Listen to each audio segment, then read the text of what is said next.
All right, good evening, everyone. Thank you all for being here. The time is now 6 Thank p.m. you. Hey, Chandra. The time is now 6 p.m., Wednesday, June 25th, and we are reconvening from our Monday night city council meeting. So will the clerk please call the roll? Councilmember Wu, Here. Councilmember Evans, Here. Councilmember Hersey, Here. Councilmember Colasetti, Councilmember Bishop, Here. Councilmember Wilkin, Here. Councilmember Quisenberry, Here. Mayor Williams. Here. Thank you. All right, so we will get right back into it. Next, we will have a presentation from Councilmember Wilkin and Councilmember Evans. Grace, take it away. Thank you all for the time for this presentation. Just a quick presentation. I wanted to highlight some of the things in the report for the City of Evanston in 2023 performed by LEAP, Law Enforcement Action Partnership. And I'll disclaimer by saying that this presentation merely highlights a public report from LEAP for Evanston, Illinois. And this presentation, nor myself, represents or speaks on behalf of LEAP or any specific work for the City of Urbana. So I'm happy to take questions, but any answers for me will just be references to the report if I know them or things that would need to be addressed by LEAP directly. The City of Urbana is finalizing the contract with LEAP to facilitate the Alternative Response Task Force to create proposed models of an alternative response program, and there will be a future presentation from LEAP after the contract is signed. So I just highlight on page 1, and this report was in the packet and sent to council members, available for the public. A letter from the executive director. I'll just read an excerpt here. As law enforcement officials, we recognize that dispatching the appropriate responder to calls for service not only enhances the delivery of public services, but also fosters a safer environment for all parties involved. We are delighted to have joined forces with the City of Evanston in our shared pursuit of innovative ways to enhance public safety response. This report represents our year-long collaborative effort to assist Evanston in improving its public safety response through the integration of community responders. We believe that the contents of this report will serve as a crucial stepping stone, allowing Evanston to create an effective, responsible, and pioneering community responder program. That's from their executive director. And then from their executive summary reads, cities across the country, including Evanston, Illinois, are actively attempting to reimagine public safety and create a more equitable, just, and effective system that confronts the issues of racial justice, community trust, and safer communities. The current landscape of public safety response and community relations in the United States necessitates a new approach that prioritizes proactive community engagement, de-escalation, and the establishment of trust between law enforcement agencies and the communities they serve. In response to widespread public outrage over the deaths of numerous African Americans during encounters with law enforcement, particularly the death of George Floyd, cities throughout the country have chosen to tackle the issue of racial justice. Cities from Dayton to Albuquerque, Baltimore to Durham have turned these conversations into action by establishing community responder teams, which consist of unarmed civilians who are trained to handle low-risk 911 calls. Through thorough training and careful call screening, community responders nationwide, as of the time of this writing, have successfully managed hundreds of thousands of calls without any reported casualties or injuries. LEAP developed detailed, locally tailored recommendations by analyzing Evanston's 911 call data, researching existing community responder programs, meeting with Evanston police, dispatch, and other system stakeholders to understand current infrastructure, and engaging community members to understand local priorities. We recommend that Evanston establish a community responder program staffed by teams of 2 specially trained community responders. When a member of the public calls 911 or a non-emergency line about a low-risk situation, the call taker would screen the call for potential disqualifiers that may indicate a need for police or medical response. If the call taker finds no disqualifiers, the dispatch would radio the community responder team to respond. Based on our data analysis, we have determined that community responders have the potential to handle over 9,800 calls each year, or approximately 36% of all calls for service currently handled by the Evanston Police. Police currently spend about 5,000 hours per year handling these calls. In addition, community responders can handle officer referrals and conduct proactive engagement within the community. Based on the volume of eligible calls, we recommend that Evanston hire 6 teams of 2 community responders so that the city could provide in-person responses 24/7 to most eligible situations.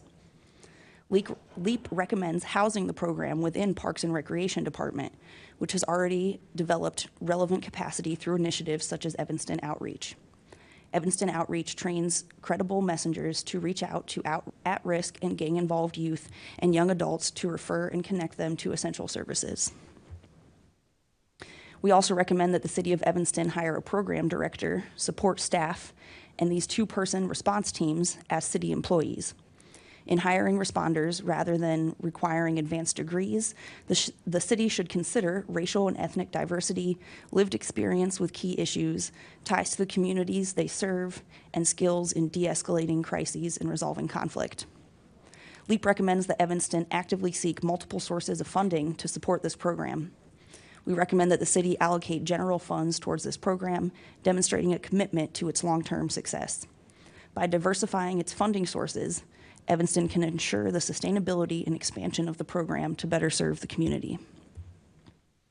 In sum, we conclude that community responders would be critical assets for the City of Evanston in conserving police resources, effectively de-escalating crisis and conflict, resolving longstanding issues through referral and other services, addressing root causes to prevent future crime, and preventing negative or even dangerous interactions between officers and community members.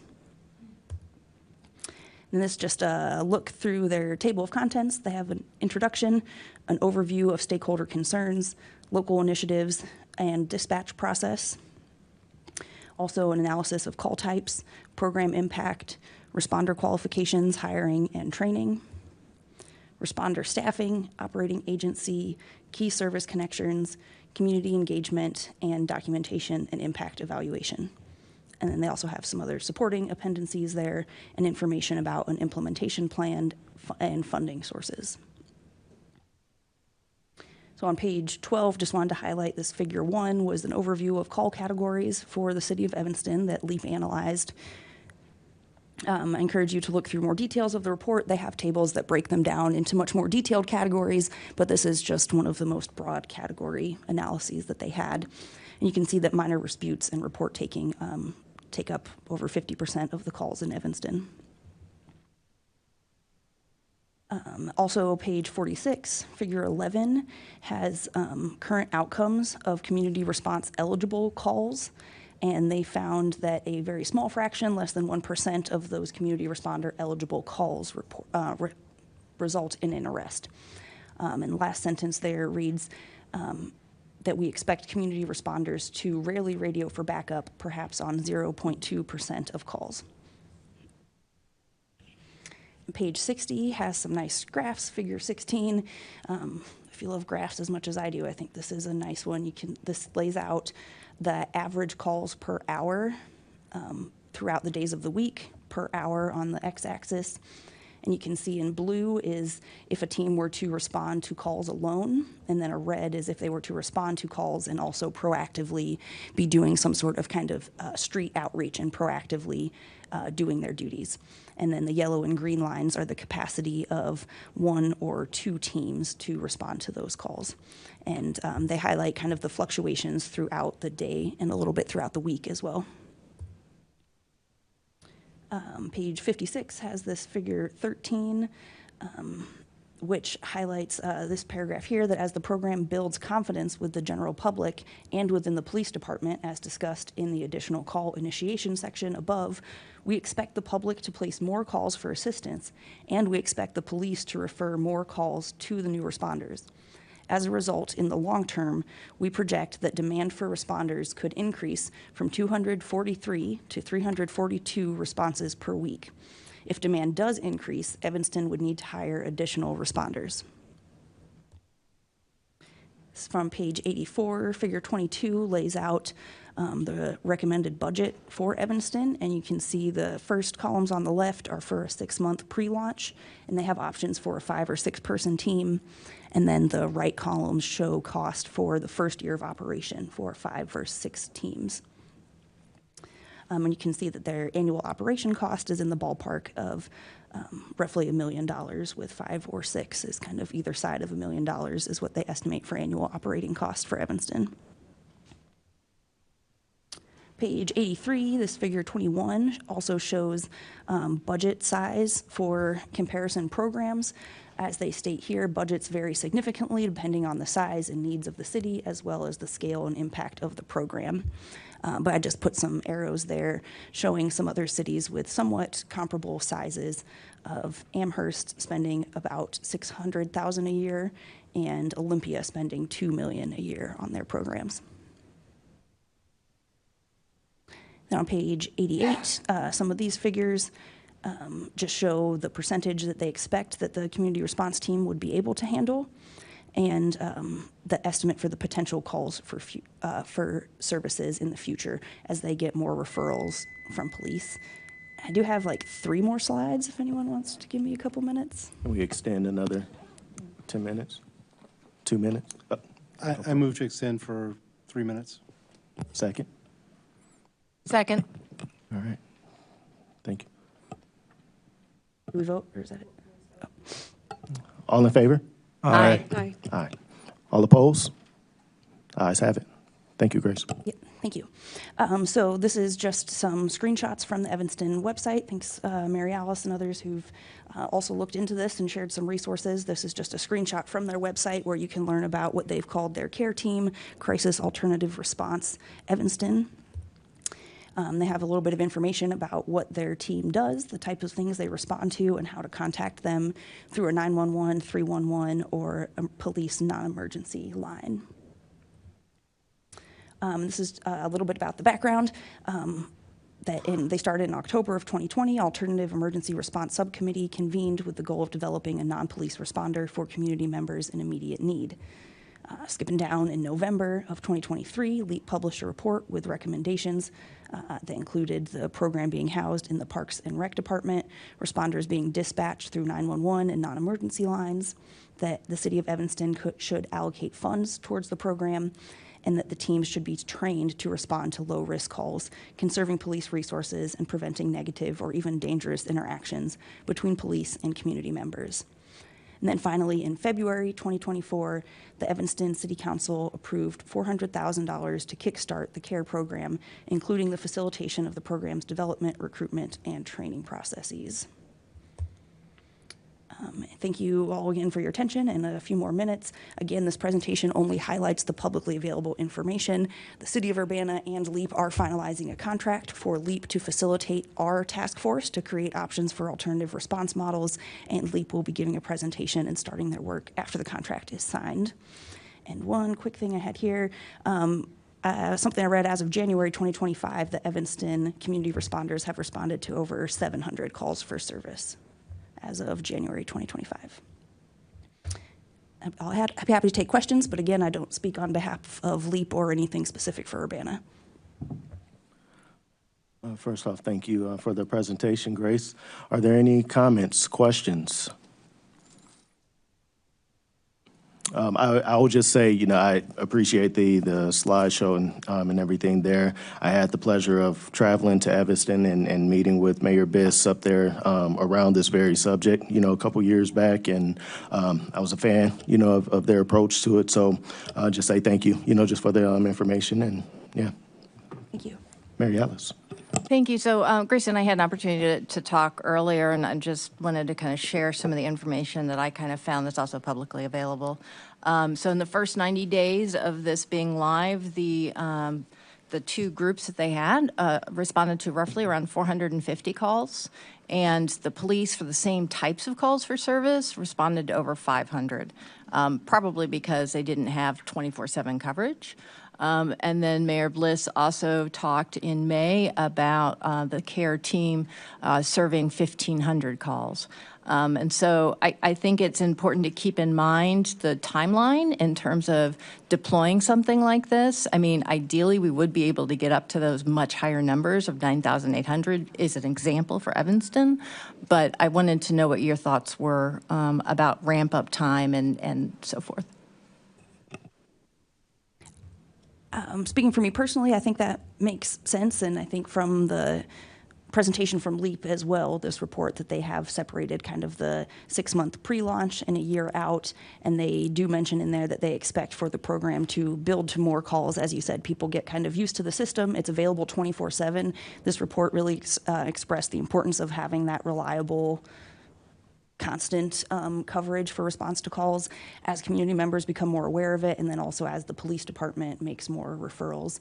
So I personally agree, and it seems like from what I've read this LEAP report, they also suggest the same kinds of things. Are there any more questions? All right. Thank you so much, Grace. All right, now we will move on to public input. If there's anyone wishing to provide input, please come up to the microphone. You will have 5 minutes to speak. State your name into the record, and you will be all set.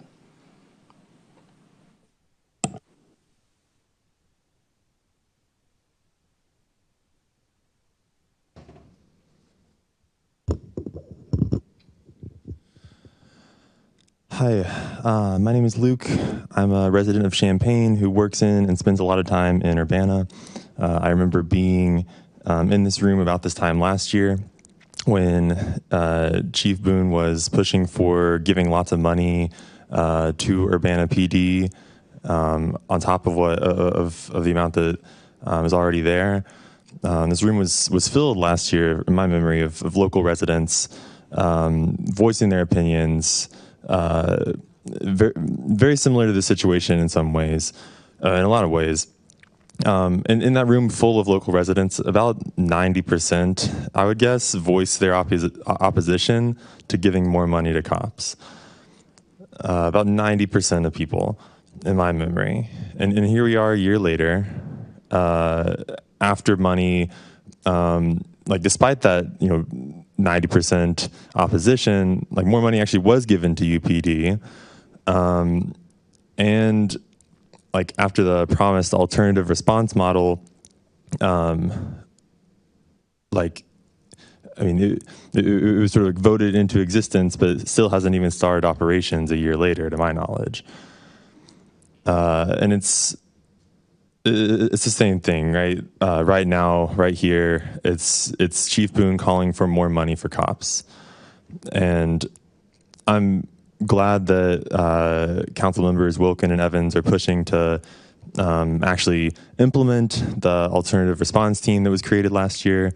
But I think we need to ask ourselves, why is it that after the largest mass mobilization, the largest mass protest in U.S. history, after the Black Lives Matter uprisings in 2020, why are both Republican and Democratic politicians across the U.S., including in Champaign-Urbana, why have they not heeded its central demands? Why have they not heeded central demands like defunding police? Not only not funding them more, but actually defunding police and putting more money, fully funding people's basic needs. Things like housing, utilities, healthcare, childcare, education of all levels, healthy food, clean water, efficient transportation, recreation. I mean, these are central demands that, not only were expressed out of the largest mass movement in U.S. history in 2020, they've been the demands of masses of the most marginalized workers in the U.S. for a long time, far before 2020. 2020 was sort of like an expression of that. And so, and also, right, study after study have confirmed the effectiveness of these demands to actually help produce true public safety. So it's notable that both major capitalist parties, both Republicans and Democrats alike, have continued to resist these demands 5 years later. And I can't say that I'm surprised that we're here right now in Urbana. I think the people of Urbana deserve our basic needs met. We deserve safety, like true safety that's actually backed up by science. We deserve to heed the calls of the largest mass movement in U.S. history in 2020. We can't continue to ignore, like we always have in this country, the most marginalized among us,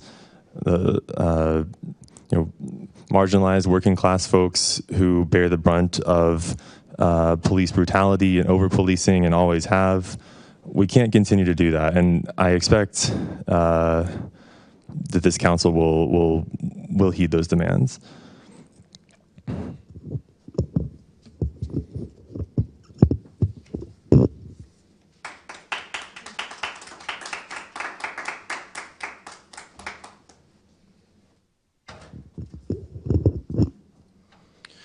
Hello, my name is Christian. I lived in Champaign most of my life, but for the past 4 years, I've lived in Urbana.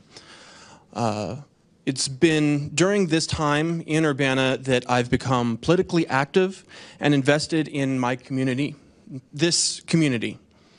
And after seeing the dedication of many individuals here to building a safer, more equitable, and more liberated city, that I can say that I am proud to call Urbana my home.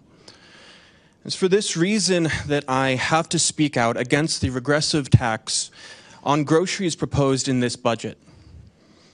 To attempt to claw back more funding for increased policing of our community after we, your constituents, made it clear that such an expenditure was neither needed nor desired is bad enough. But to do so by increasing taxes on groceries in the midst of rising food costs is simply insulting. You'll notice I mentioned building a safer city. I know many may think of funding more and more police as the only means to this end. But police patrolling streets where they are not needed is not safety. Having access to food when you need it is. A well-stocked pantry is safety, not stockpiling funds for positions, new officer positions while current job openings go unfilled. And while the federal government strips the abilities of the FDA to protect consumers from contaminated food, being able to afford anything more than the absolute cheapest products is itself a form of safety. And it's this safety, all these securities, that are threatened by this proposal. Thank you.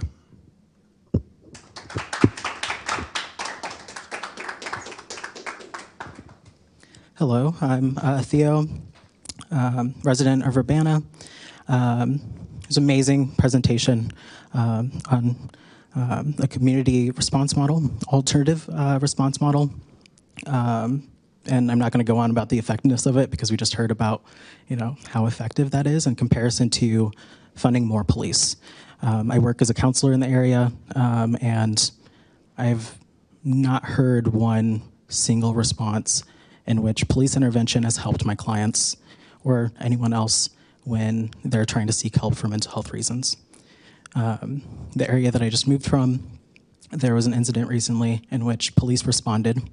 And if we did not have the police responding, he would still be alive. He disarmed the officer and shot himself. And I think putting more money into things like alternative response models instead of sending more police would serve the community's needs better. And yeah, thank you.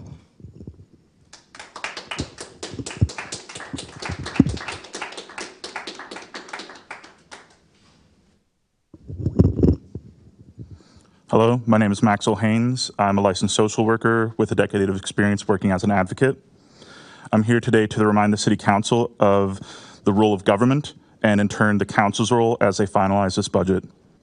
There's only one job for government officials in relation to this budget, and that's to take our taxpayer money and use it to provide services for the community. That's it. That inherently means that you are beholden to your constituents and you must responsibly use our taxpayer funds to address our wants and our needs. If you are unable to do this, I seriously question your authority, your competency, and ultimately your right to exist as an authority over our community. You know as well as I that your constituents do not need and do not want increases to the police budget. If we truly want to address concerns of safety, of welfare of our constituents and our community, people need to have their basic needs met. The problem is that we have almost no services in place to meet those needs. This is particularly true for people with disabilities, people of color, LGBTQ+ individuals, unhoused folks, or the countless folks scraping every penny just to try and survive. When I walk around town, I don't see cops helping people. What I see is parents with stacks of coupons trying to get food on the table for their kids. What I see are people with different abilities trying to navigate the obstacles placed in front of them by our ableist society. What I see is individuals begging for scraps just to fight the inequality of our society every single day. I don't see a single cop making our lives better. I only see them punishing people for their own desperation. Cops aren't a service for the community. They're a service to keep government in power, and I hope you recognize that. If you really are working for the people, you should stop funding police and start funding social programs. So I ask, are you going to do your job and use our taxes responsibly to help reduce inequality and fight for justice? Or are you going to force us to call into question your right to exist? Thank you.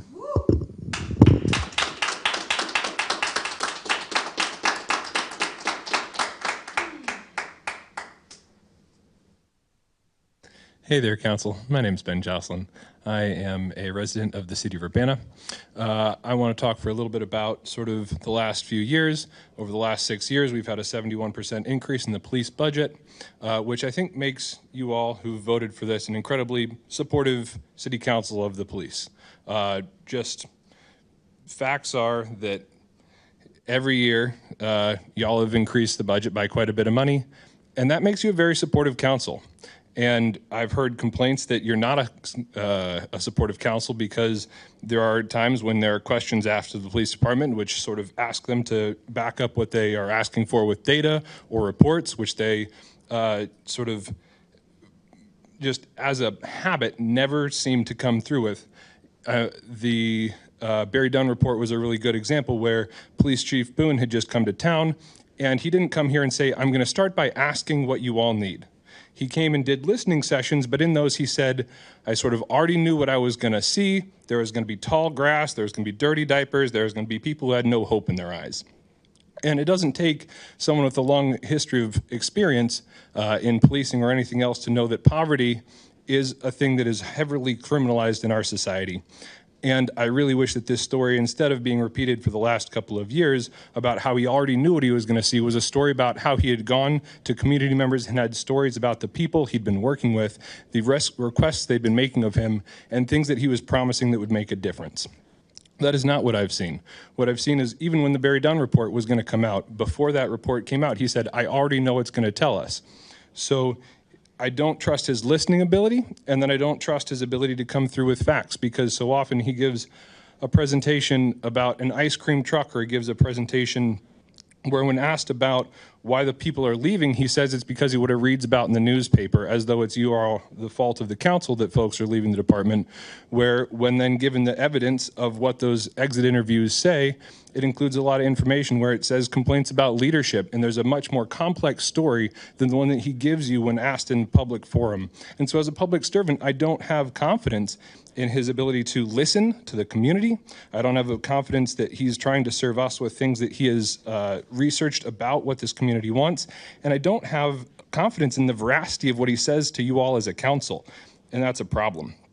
I also want to bring up the fact that as a council, there were a number of folks who were challenged in this most recent election.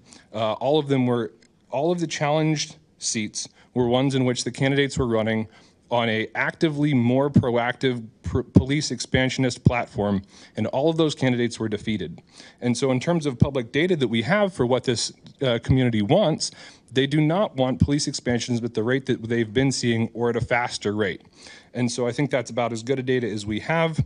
When I was going door to door knocking for some folks, I was asked by somebody like, I was given the platform talking about this and that. And they said, and why are you out here doing this? And I said, well, honestly, because our police continue to expand at an outrageous rate. And I think that the candidates I'm knocking for are less likely to do continue this trajectory of radical police expansionism. And he said, say less, you have 2 votes in this House, and I moved on. So I think that this city's been pretty clear about what we want. I think that it is the responsibility, if you continue to vote for police expansionism, I'd love for the council to sort of give us a reason why they think that this 71% increase, what it has given us over the last few years, and why they're going against what I believe to be pretty clearly the will of the people, that they're making a decision to expand the police department. Also want to say that in the next few years, Immigration and Customs Enforcement will steal more people out of this community and disrupt more lives than gun violence will. I think that gun violence needs to be dealt with. I'm not trying to minimize that, but I think that if I had faith that, when police I think that we need to be seriously looking at how we defend the folks who are going to be stolen out of our communities. And so, yeah, I really appreciate your time. I really appreciate your service. I think it's a really hard place you've been put in, where every year you're asked for a ton of support and told if you don't, give them the moon, that you're not being supportive. But I think that you've been incredibly supportive, and the fact that you're painted as not supportive is a failure of leadership, and it's really disappointing. And I'm sorry that you're put in that position. Thank you very much for your service.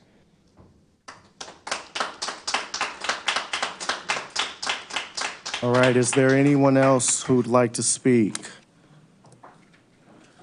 All right, seeing none, we have a few letters, and I will kick it off. All right. Hello, I am reaching out as a previous Urbana resident and current Champaign resident, and would like to send input for tonight's meeting. Please have the following comments read into public record.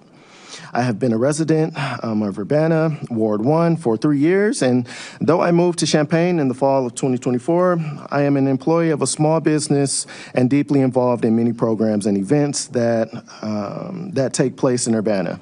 With the vote on the City Council budget tonight, I am emailing to voice my opposition to the proposal to increase the budget of to the police department in Urbana.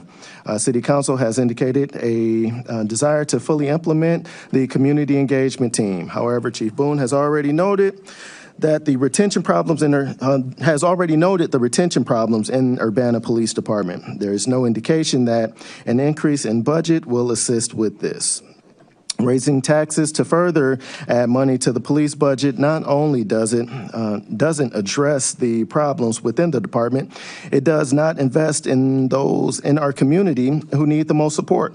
We should adopt alternative response models to policing, as the outpouring of comments last shows the community wants and is asking for. I oppose all increases in budget for the police department and strongly stand in support of that budget going towards programs that meet the needs of our residents facing housing crisis, supporting our public works, the library, and other social services. Thank you, Lindsay March, former resident and current Urbana employee.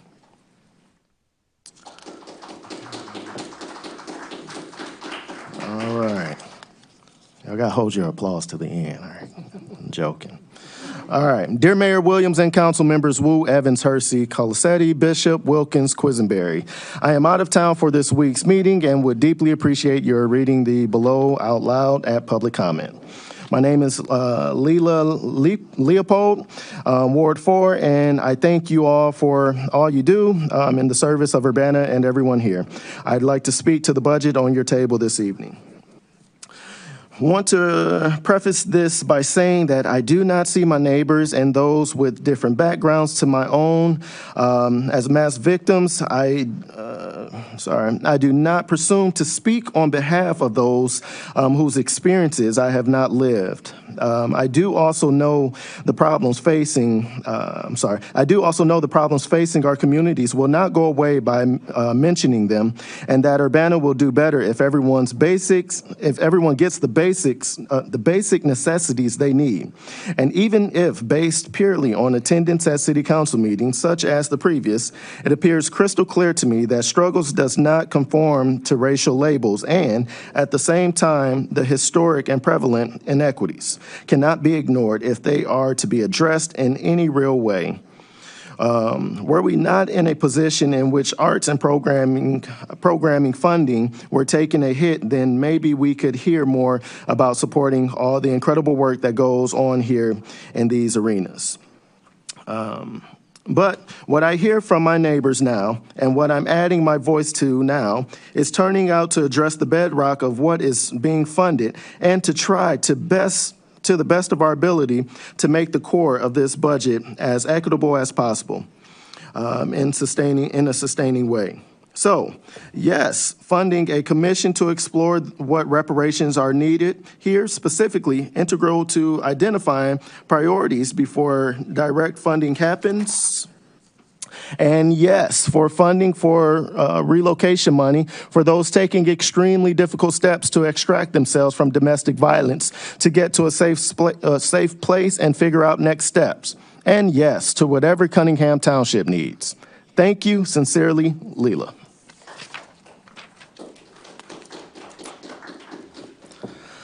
All right, please read my message into public record. Dear City Council members, please include in the FY 2025 and 2026 budget a specific line item to fund relocation assistance for victims of domestic violence. Compared to the increased cost of policing and physical infrastructure, an allocation of $200,000 to provide housing for victims of violence is relatively small. For decades, city officials have agreed that our community needs more affordable housing for lower-income people and have agreed that we should end homelessness. But because solving these problems costs so much, cities, including Urbana, are hesitant to spend any fund other than federal home and CDBG funds on housing programs. Those are getting cut, but you do have other funds that you are planning to use for your priorities. The Urbana Police Department reported that last year there were more than 700 incidents of battery, including domestic battery, and more than 1,000 calls to police about domestic disturbances, including violence. Providing financial assistance to victims of domestic violence to help them relocate to safe housing would address 2 of the 4 strategic priorities listed in the budget: public safety and well-being and housing. I ask you to support a motion to earmark funding for this process. Thank you for your service and your consideration of my concerns. Esther Pat, Urbana.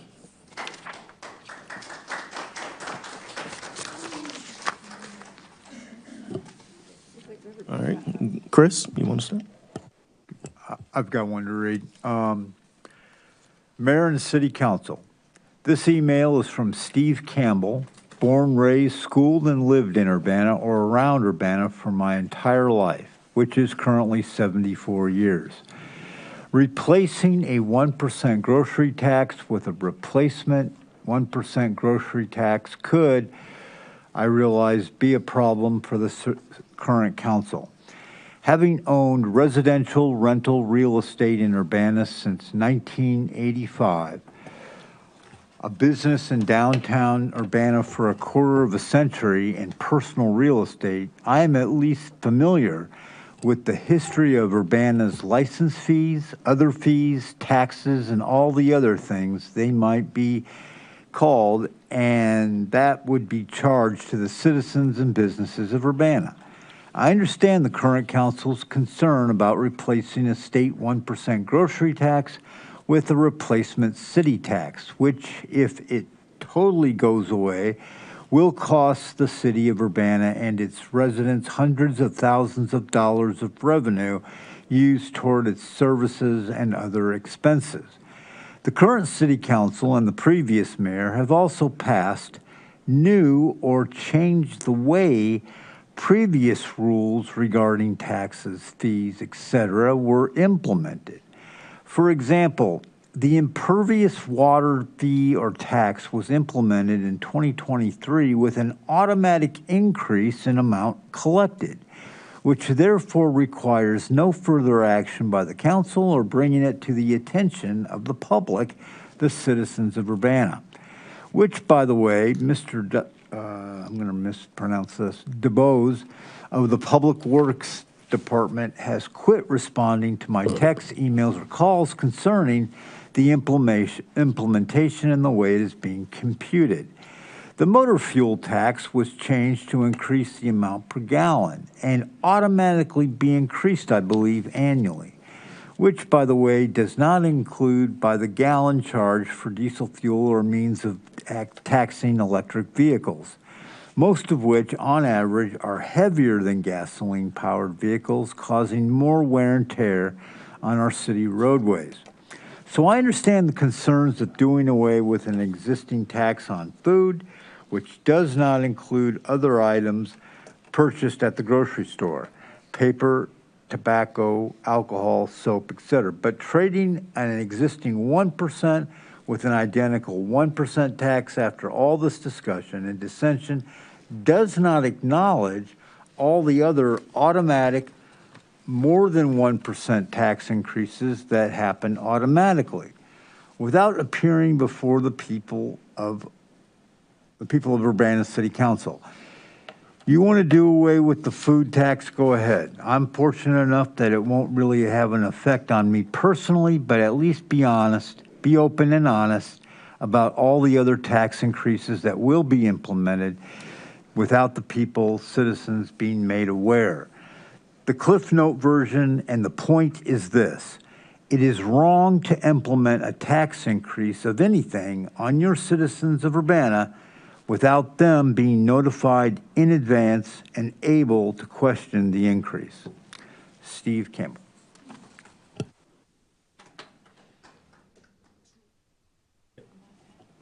Mary Ellis. All right, I have several here. Okay. Dear City Council, I'm writing to you about the proposed budget increase for the Urbana Police Department. I moved here from the East Coast many years ago, and I can say happily that Urbana is the safest and friendliest place I've ever lived in. Increasing the number of police officers would not make me feel safer. I work in the evenings at a grocery store, and I have been for the past 6 years. Of course, there have been many times we've had to call the Urbana Police Department for help, and I'm generally grateful for the protection in cases of stalking, harassment, and threats. However, one incident sticks out in my mind. A few months ago, a high schooler had taken food from our store without paying. My coworker followed store protocol and informed our general manager, who ended up talking to the teenager. The teen knew what they did was wrong, regretted it, and started crying. Unfortunately, the Urbana Police Department had already been called into this shoplifting incident. I was shocked when I saw they provided not one but 3 uniformed officers to talk to the high schooler, who was nonviolent, apologetic, and in tears. Every single one of my coworkers, including myself, felt terrible and honestly scared the teenager. I cannot imagine how intimidating it is to be approached by 3 police officers for shoplifting food under $20. To me, it felt completely unnecessary. 1 officer would have been fine. Incidents like this, along with the results of the 2024 Barry Dunn Urbana Public Safety Assessment, solidified to me that the UPD's budget is not being used efficiently. I would prefer that the proposed budget increase go to hiring individuals for the community engagement team or public services that could help our low-income neighbors have access to better food, especially a new grocery tax is implemented. Thank you, Beiji Bell.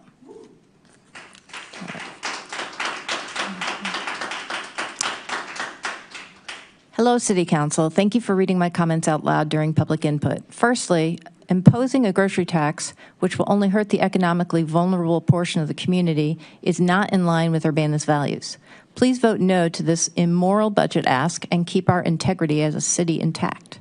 Secondly, all of our city data and local law enforcement data is clear. Domestic violence remains the top priority in public safety, but is the most underfunded of concerns. City Council, please vote yes to the request for reallocating funding from child and adult victims of domestic violence and for their pets. Thank you to Alderman Chris Evans for keeping on top of this issue. The relocation funding request is only a start, just one small step in the right direction. Please also make the best use of your skill set and experience brought to the Urbana by Chief Boone and collaborate actively with him to establish a critically needed family justice center in our community. Finally, as Alderman Sharice Hersey has emphasized, the Alternative Response Initiative was always intended by the people of Urbana to be led by community experts collaboratively with, but separate from law enforcement. Please keep this vision intact. Thank you for your time. Sarah Nixon. All right. Two more.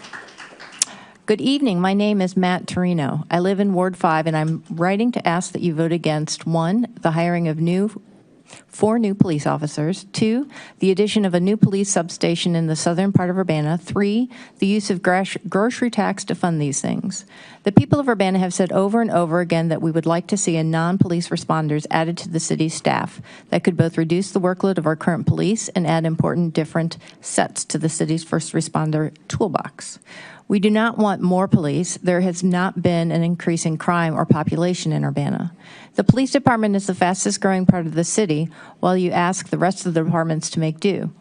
The police talk about being short-staffed with patrol officers while taking police out of circulation to add to the management staff.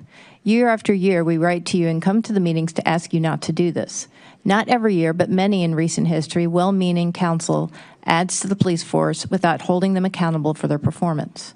The whole country is heading towards more economic uncertainty, and you're planning to implement this regressive tax that impacts our most vulnerable people to fund long-term positions in our government that are going to add to our budget for years to come.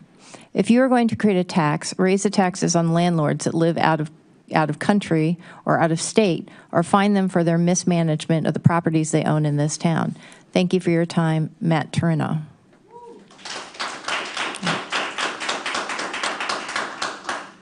And the last one I have. Hello, Urbana City Council. We write in support of the proposal to hire additional patrol officers and engagement officers that is part of the 2026 Urbana budget. We support the request for the following reasons. It is keeping with the recommendation made by Barry Dunn Consultants after their comprehensive review of UPD staffing levels. It recognizes the need to increase staffing to avoid overtime burnout and attrition among UPD. It addresses community engagement as an important aspect of public safety. Like many municipalities around Illinois, Urbana is passing a grocery tax to replace the lost revenue when the state-administered grocery tax ends on January 1st, 2026. Conflating the grocery tax with police staffing is misguided. Replacing this lost revenue is necessary to support Urbana's core services, some of which include the UPD. Finally, we disagree with the statement made by some at the City Council that funds for UPD ignore the needs of our most vulnerable community members. An adequately staffed and supported police department that is engaged with and responsive to the needs of the Urbana community is well positioned to support Urbana's neediest citizens and neighborhoods. We thank Councilmember Hersey for making this argument so clearly in her June 17, 2025 News Gazette commentary. We appreciate the work of our mayor and our city council, and we ask that you recognize that the UPD is part of the circle of support services we offer in Urbana. Thank you for your service. Peggy Patton and Todd Kinney. Do you have one more, Chris? I do. I got two, too. All right, Chris, go for it. I applaud Sharice Hersey, Urbana City Council representative from Ward 3, for her News Gazette article, June 17, 2025. Her voice of reason for decreasing gun violence comes at a time when others see little purpose to adequately fund the Urbana Police Department. We are fortunate to have Chief Boone lead the department and should provide the funding and the tools, like license plate readers, necessary to fulfill the responsibilities of the Urbana Police Department. Eileen Cohen, Ward 7, Urbana. All right, Sharice.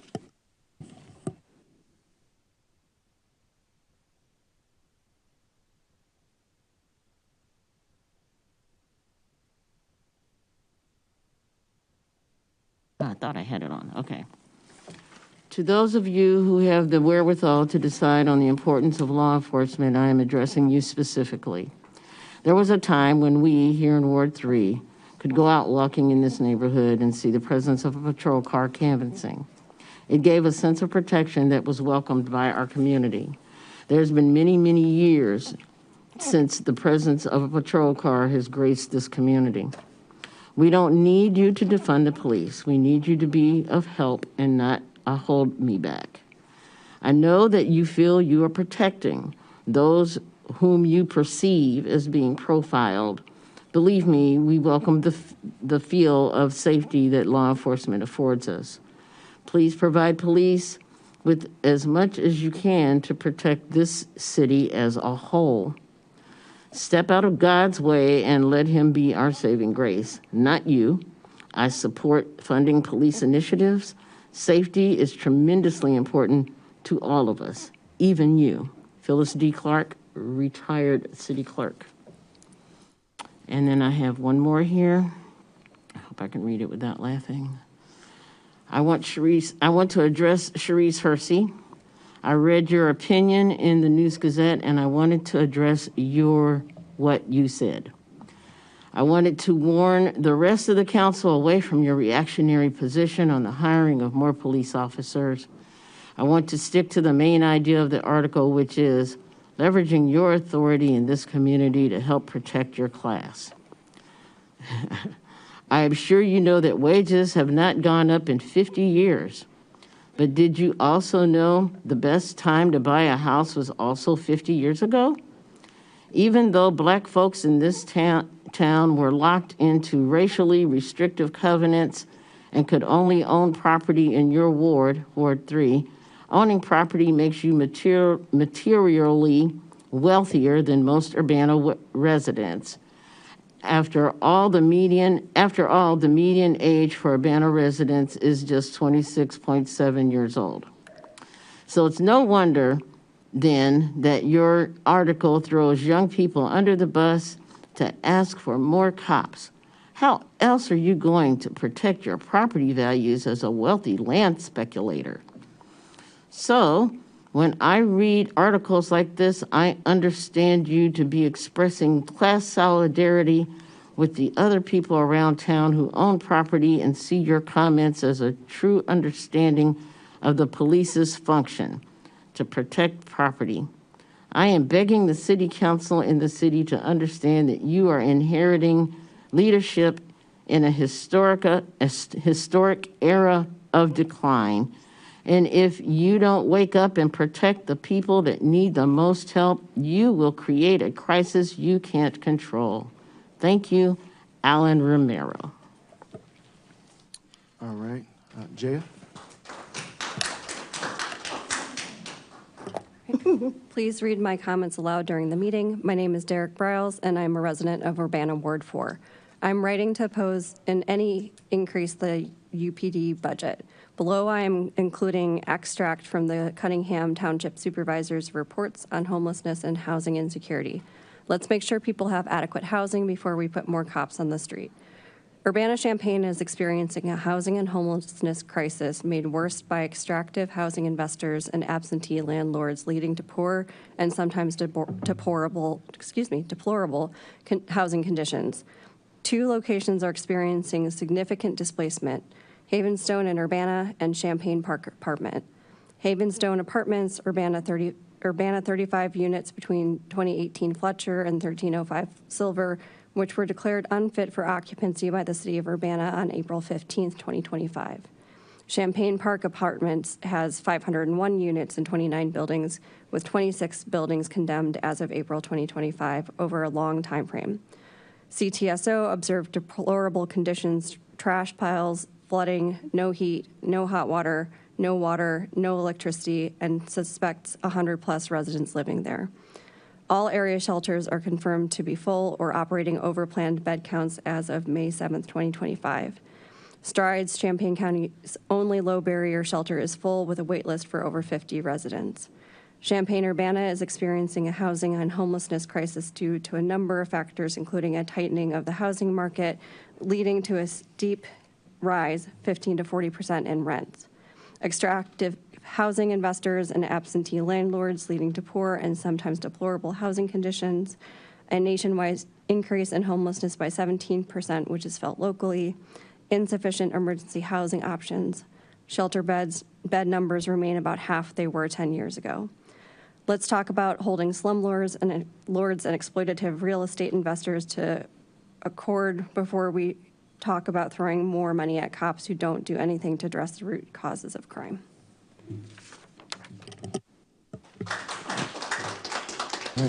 Grace? Another one, dear Urbana City Council, in my opinion, one of the best decisions the City Council has made was the unanimous vote in support of school resource officers. I've been volunteering heavily and spending a great deal of time at Urbana High School since 2018, and I've seen firsthand the positive impact on students, teachers, and administrators. Students, regardless of their background, are learning how to communicate with school resource officers, not out of fear, but with mutual respect. I truly believe this is one of the greatest gifts we can offer our youth, the ability to live without fear and to communicate with respect. I encourage you to extend the successful model throughout the city via the proposed community engagement program, beginning with a pilot based on the budget proposed by Mayor Williams. Respectfully, Kenitha Fay, Urbana resident.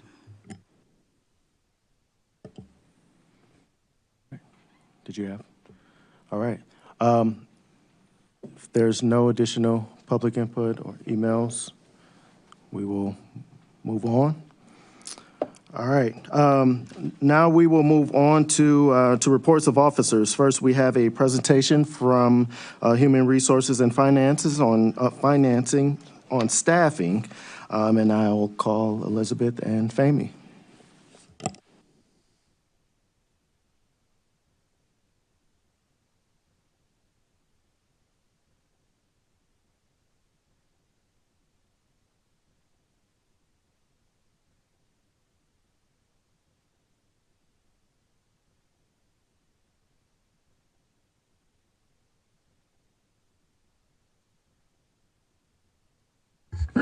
Good evening to all of you.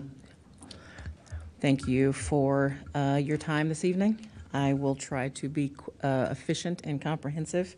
I'm going to present some information on a proposed staffing model change in the Human Resources and Finance Department, specifically in the Human Resources Division, which would add 1 FTE to the Human Resources function for a Human Resources Generalist.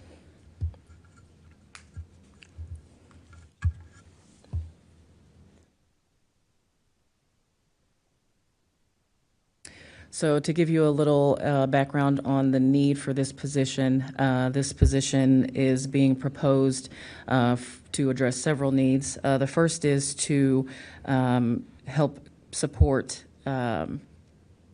internal support for the city's workforce. Obviously, HR is primarily an internal support function, providing support for leave and benefits administration, for staffing, for recruitment selection, for succession planning, training and development, and compliance functions. This proposal would increase support for the workforce, which includes HR staff. Sometimes people think of HR staff as primarily serving only the other departments for the city, but HR staff also needs support. So this position would provide additional support for HR frontline staff who provide primarily transactional support for all of the city's workforce in all of the departments across the city, and provide a support model that is both efficient and replicable and reasonable. This position would also provide or build a succession plan in the HR management staffing function. So currently, and on the next slide, I'll go over the current HR staffing model, but this position would create a bridge between what is currently our 4 frontline HR staff positions and the current HR manager position. It would allow for important succession and redundancy in the HR management function. Currently, the HR manager serves both as the strategic level manager as well as the day-to-day frontline supervisor for 4 staff members, and this would create additional bandwidth to provide more support for day-to-day logistics, transactional support, while continuing to address internal demands for strategic level human resources support across the city.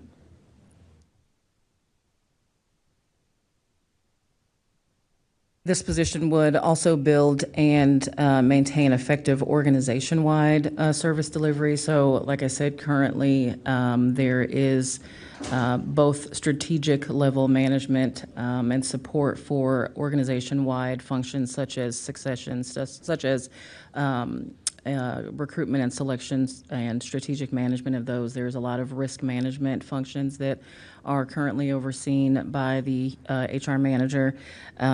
This position would allow additional support to go toward those organization-wide strategic management functions while also maintaining day-to-day oversight and support for internal HR staff.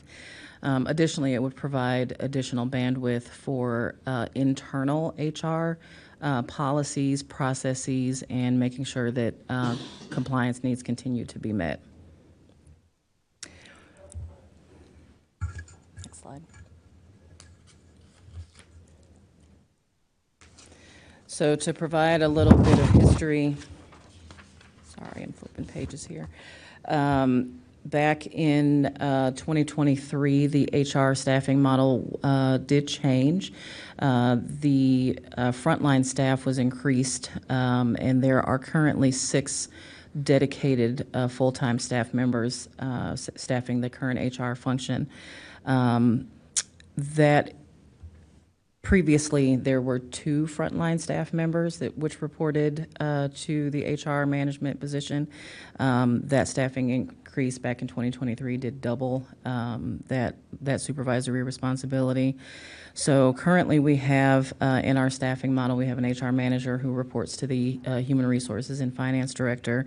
That position is responsible for, again, day-to-day oversight and supervision of frontline staff, for all executive level recruiting, for a significant portion of risk management, serves as the chief examiner for the city's Civil Service Commission, and also provides redundancy to our Labor and Employee Relations Manager, which is the next management position in the HR staffing model.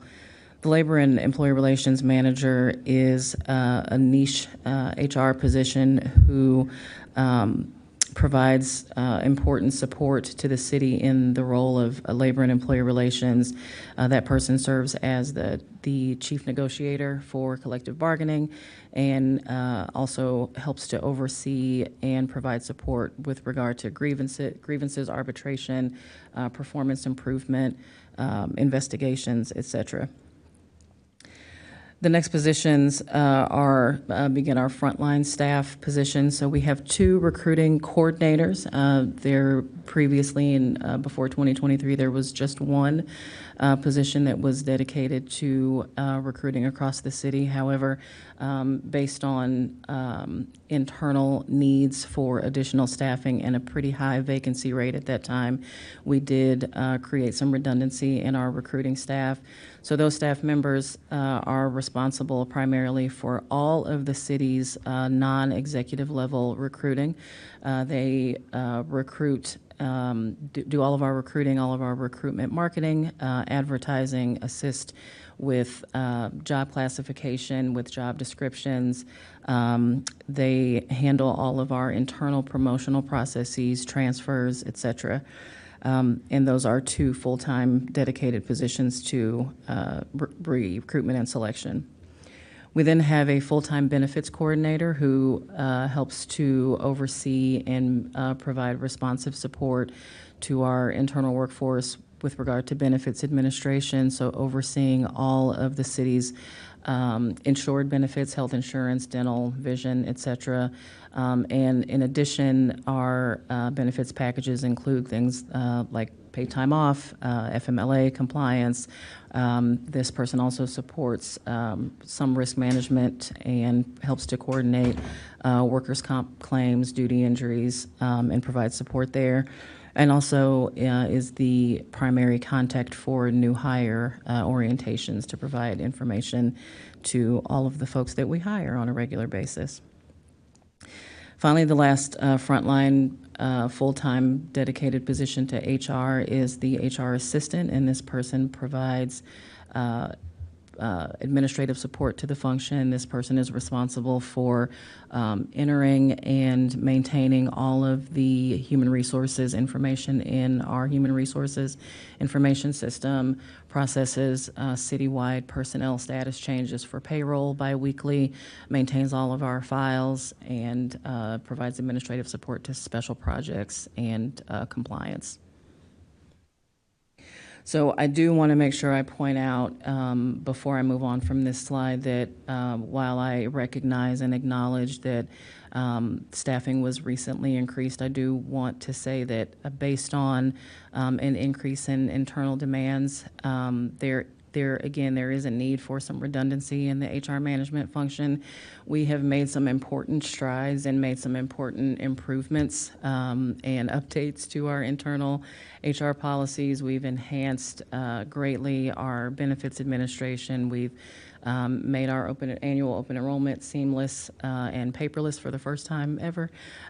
We have reduced our vacancy rate from around the time that the staffing model changed in 2023 from upwards of 30-ish% down to a much more reasonable average of between 10 and 12%. We continue to need to address retention and employee engagement, but I would like to take the opportunity here to pat my staff on the back for the important progress that they've made in the time that they've been here.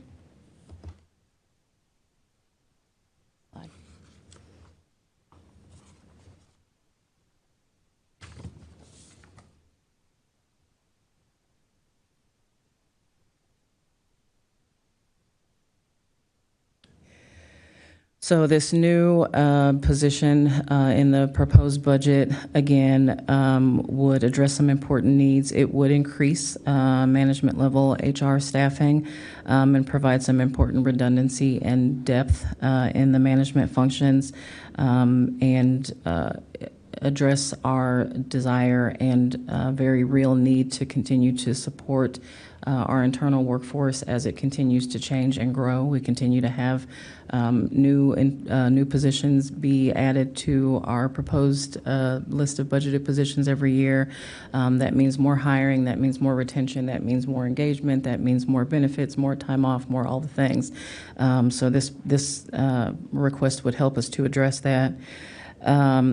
It would also allow us to address important training, leadership development opportunities that we currently don't have the bandwidth for. There's a lot of day-to-day oversight that is required as we continue to shore up and update internal and organization-wide policies and processes.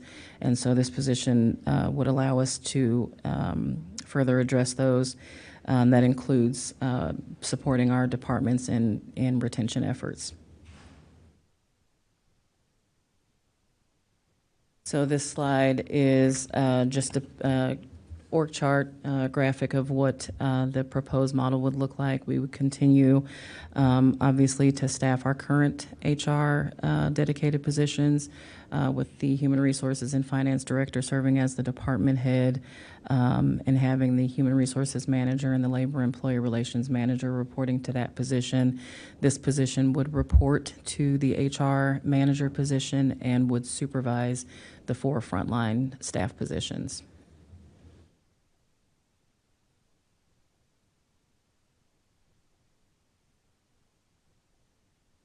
So some of the proposed duties of this new position, again, this would be an important bifurcation of day-to-day transactional supervision of frontline staff. So this person would oversee those kind of technical and transactional functions on a day-to-day basis and supervise frontline staff. Would also oversee important internal HR processes such as onboarding, benefits and leave administration, personnel changes, et cetera. This person would assist with oversight of the HR risk management function, so that would be our workers' comp administration. We do utilize a third-party administrator for processing and facilitating HR risk management claims on the HR side, but there is a significant level of internal management that needs to continue to happen, and so this position would assist with that. Would oversee and approve personnel changes and improve processes with regard to supporting biweekly payroll. Would assist with updating and maintaining those internal HR processes and policies, as I said, and would also assist with budget oversight.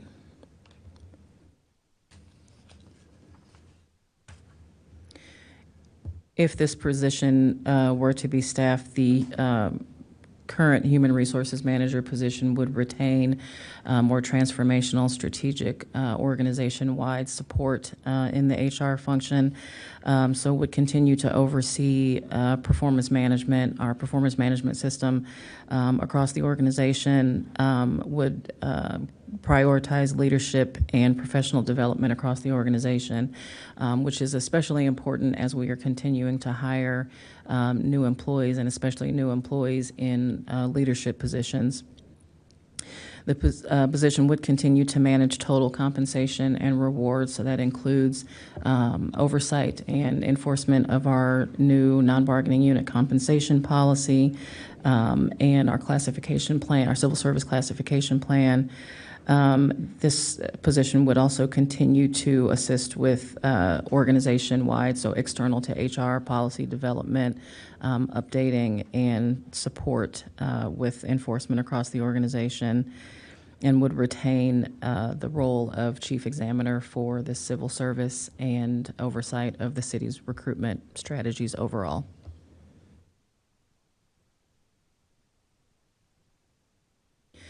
The classification of the HR generalist position is in line with other frontline supervisory positions across the city, and so is classified in alignment with other frontline supervisors.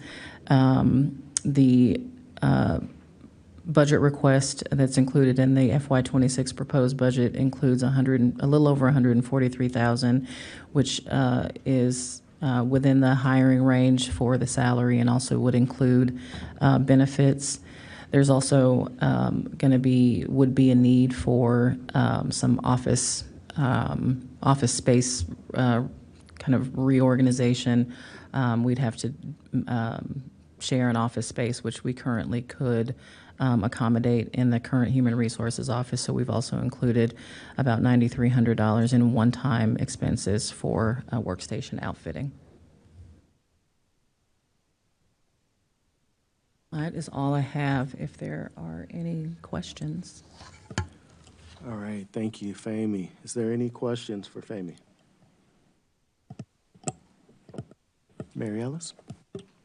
Thank you, Fahmy, for the additional information. I knew that there was a conversation a couple of years ago that we were bringing in the negotiation part of the different contracts with ASME, and I know we have sometimes some people who help us, but what proportion does your team handle in terms of those contract negotiations? Our HR staff, in collaboration with the affected departments, pretty much primarily handles all of the collective bargaining for all three collective bargaining units in the city. There are times where we will bring in external consultation and support, but each of the last negotiations for all three bargaining units were bargained internally.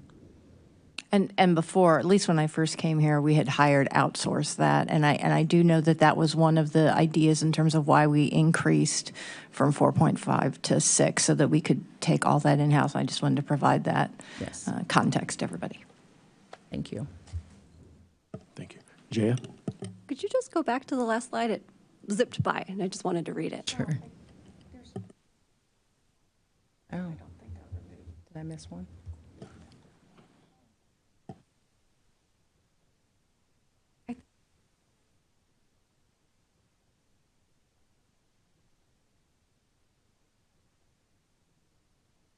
packet. Yeah, I think that's a slide from some other presentation that we used as a template that didn't belong with this presentation. Sorry about that. It was rather confusing. You're saying Fahmy is making 11.8 million? I'm joking. And Grace? Thanks for the presentation. I was wondering if you could give us a kind of estimation, a little bit of the breakdown of office space, just that like over 9,000 for kind of office space seems quite high for me for a starting employee. So that would include, that would be primarily for new office furniture and to create a shared office space.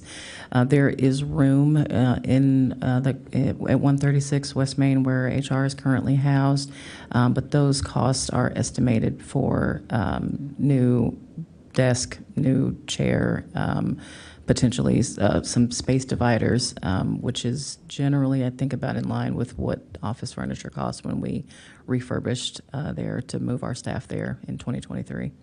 So you're kind of redoing the whole office into cubicle spaces to Just divide one, it out? Or? just one of the offices to share a space. Okay. And are we hoping it's less than that? Is that like a Oh, high yeah. estimate? That is. We're hoping it's doesn't less cost than that. much? Yes. Okay, thank you. Sure. All right, are there any additional questions? All right, seeing none, thank you so much. Thank you. All right, now we'll move on to council input and communications. Are there any council members who'd like to provide input? Jaya. Yeah, thank you. There are a lot of really big and complicated items on the agenda for tonight, so I want to start by saying thank you for rescheduling this during a time that I could be here. Sorry for being a few minutes late. I want to say that my appreciation for the discussion I've been able to have with Mayor Williams about the budget. I deeply respect the thought that went into creating this budget. There's a lot of things I strongly agree with. Increased support for social services, reparations. There's really meaningful things in this budget.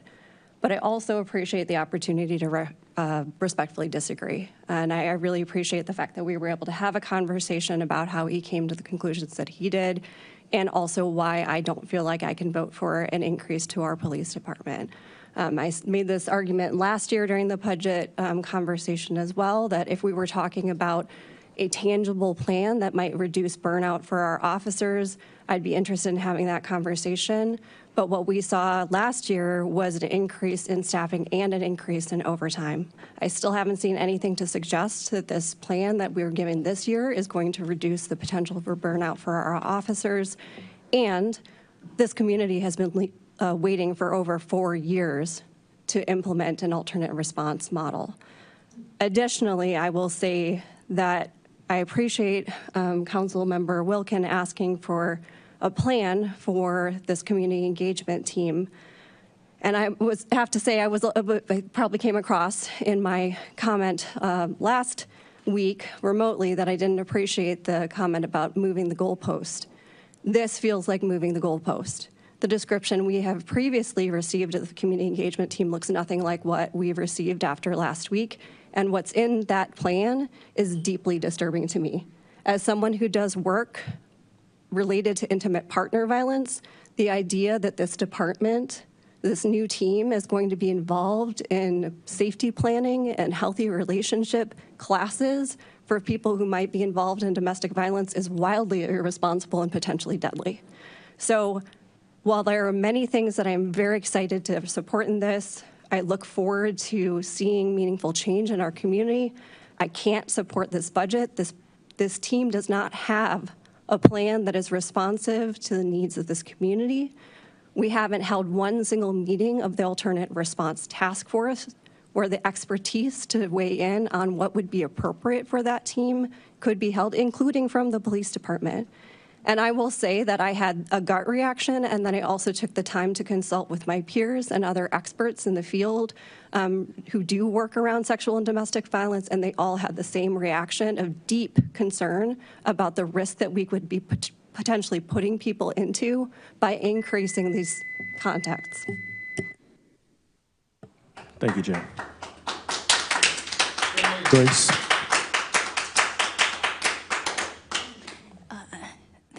Thanks for everybody who's come out and everyone who's emailed us and everyone who's given this budget a lot of thought and a lot of work going into it. Agree with a lot of Jay's thoughts there, that there's a lot of good stuff in the budget. Appreciate those same things that she's highlighted. I don't know if you also said that in the community services grants already expanded too. So I think that there's a lot of great stuff in there, and I appreciate the mayor and staff for including that really good stuff that's in there already. The alternative response, as you saw in the presentation, I'm hoping that's something that we can do. I was a little encouraged to see that Evanston also started this process in 2020, so we're not the only ones who might take 4 or 5 years to get to finally having something. I found that kind of encouraging. I definitely understand the frustrations and it taking a while. I do think it was a really needed step to discontinue our work with Barry Dunn when they refused to follow our transparent way of doing things collaboratively. So I think it's unfortunate that we have a delay with our new facilitator, but I do think it will be worth it. I'm optimistic that it will be worth the delay and that we will hit the ground running, get our task force of community experts and our city resources and dispatch, and really start coming up with some good plans and ideas to move forward. And then I also definitely agree with the community engagement. I think that we need experts to be involved in that. We need approval on the process and the policies that govern that. And I really wish that it could be a collaborative thing to work with what we're doing rather than potentially undermining and endangering people instead of working on the one process that we've been trying to work towards as a city holistically for many years. So that's all for now. Thank you. Thank you. Is there any additional council input? Sharice?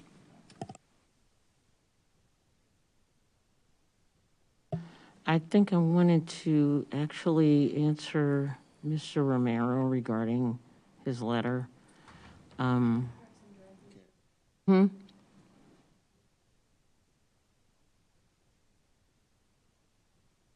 well, public input was directed to me. That's why I'm saying something. But that's okay. I don't have to say nothing. I don't own any property. It didn't matter. That's okay. That's it. I'm done. All right. Is there any additional input? All right. Next up is the reports of standing committee, which there are none, so we will move on to items from the committee of the whole. So move on, items forwarded from the committee of the whole. We have resolution number 2025-06-040, R, a resolution in support of full federal funding of Head Start, and resolution number 2025-06-039R, a resolution in support of full federal funding for the Low-Income Home Energy Assistance Program, i.e. LIHEAP. Mary Alice? On behalf of the committee of the whole, those two resolutions that were just read are a part of the consent agenda. So move forward. Need a second? Second. All right, motion made by Mary Alice, seconded by Grace. Let's see here, I'm sorry. I'm trying to write here. All right, would the clerk please call the roll? Sorry.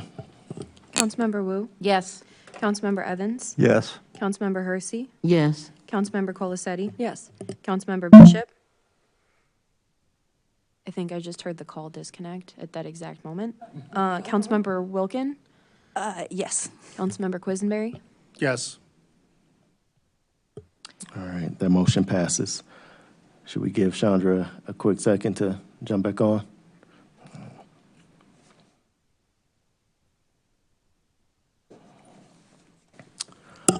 All right.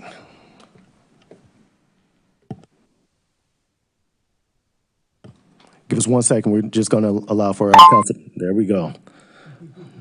Councilmember Bishop, are you with us again?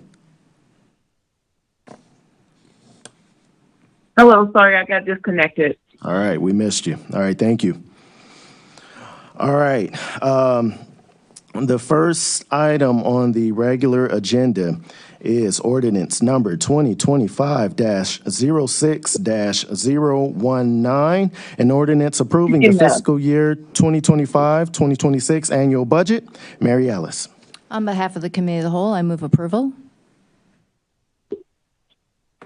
Second. All right. Moved by Mary Alice, seconded by Sharice. Any discussion? All right, Councilmember Evans. Thank you.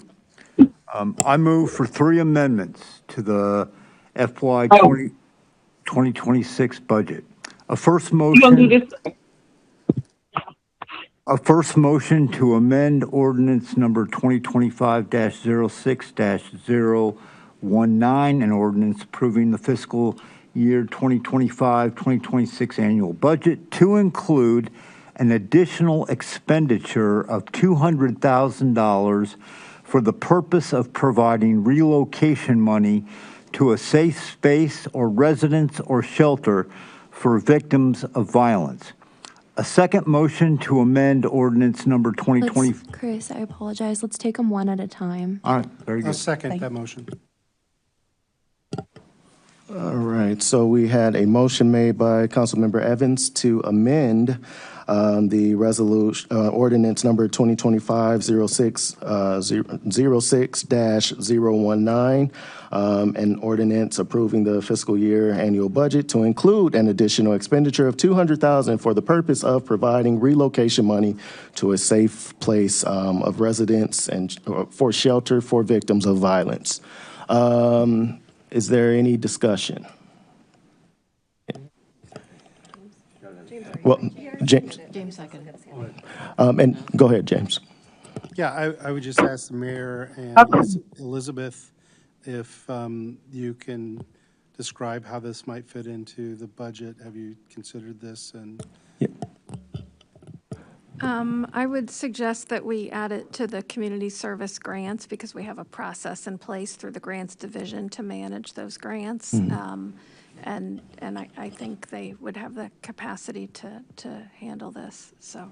Yeah, and I'll just add, to that, to say that this was a conversation that Elizabeth and I had, which publicly I want to say I appreciate Councilmember Grace and Chris for bringing this to the forefront. I am in full support of it. This amendment, I am in full support, and I do appreciate the work that went into the thought process around that. So, and thank you to Elizabeth for allowing us to try to figure out a resolution to it. So, all right, Jaya.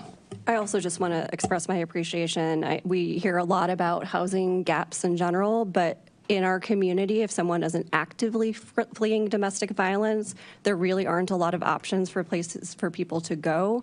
That includes if maybe they're couch surfing or if someone was sexually assaulted and doesn't have somewhere to go just for a night. We don't have ways of solving those problems in our community right now. It's not specific to Urbana, but I appreciate the thought of looking at where are the gaps and how can we help fix them. And I appreciate that process of doing a competitive process to make sure that these resources end up with the best possible place. So, and thank you to Chris and Grace for bringing this. All right, so. I have a point of order. Yes, sir. This item, the main item for this is an item that the mayor would vote on because it's budget related. Is that correct? Does the mayor vote on amendments as well as part of that process? Well, the mayor does vote to approve the budget as well as on regular budget amendments like the other budget amendment that's on our agenda. So I would think that, yes, the mayor would vote on amendments to the budget. Thank you. All right. So at this time, we will now go ahead and vote on the amendment. So clerk, will you please call the roll? Councilmember Wu? Yes. Councilmember Evans? Yes. Councilmember Hersey? Yes. Councilmember Colasetti? Yes. Councilmember Bishop? I have a question. Can you hear me? Yes, we can hear you. Okay, I was trying to interrupt before the vote started. Can I ask a question, or is it too late? Given the difficulties we've had with the remote, I think we can honor a question at this time from Councilmember Bishop if the chair is okay with it. I am okay with it. Go for it, Chandra. Okay, so the location for the shelter, is there someplace that Chris had in mind for someplace? Are we building from the bottom up? Are we taking over a place? I just wanted to have some clarity around that. Thanks, Chandra. The word shelter just simply means a safe space. It's not an official shelter. Each case is different in every situation of a violent situation. So what I mean by shelter, it could be a friend's house. It could be, just think of shelter as anywhere, not an official space. So if we're setting aside $200,000 for a shelter for victims of violence, how would they get that money, or is it going through a particular organization already? I just would like some more clarity around it. Elizabeth, you want to say it again, or? I know she said the community service grant, and people would have to apply through that program. Grace. I think the vision here is that this would be similar to our other community services grants, or like we added the sustainability grant a year or two ago, where grants management would do an application progress for service providers who are already providing those services, and they would be granted a sum of money that they would then allocate to their clients. So not like each individual person would be asking the city for money in a desperate situation, but some organization that already works in these areas would have a pot of money for some of the gaps in services. So if someone needs a hotel room, like in the short term, that's not covered through existing services, to prevent them from going back to a potentially dangerous situation, that there is some money to supplement some of those gaps in services. And I don't know if others are willing to give any insight into kind of what that means. All right. And would this be reoccurring, or is this just one time this year? Well, in this moment, this is one time for this year, and we'll reconvene. But yes. I'm sorry. Can you repeat that? Yes, for this moment, it is a one time, but I said this is something that we will, address again here moving forward. Okay, thank you. You're welcome. So I'm gonna ask legal, given that we had questions and a little bit of discussion in the middle of that roll call vote, would you be amenable to us redoing the vote and just procedurally starting over with the roll call? Yes, I would. Okay. Clerk, will you please call the roll? Yes. Councilmember Wu? Yes. Councilmember Evans? Yes. Councilmember Hersey? Yes. Councilmember Colasetti? Yes. Councilmember Bishop? Yes. Councilmember Wilkin? Yes. Councilmember Quisenberry? Yes. Mayor Williams? Yes. All right. That passes. So now we'll go back to discussion. Mr. Evans.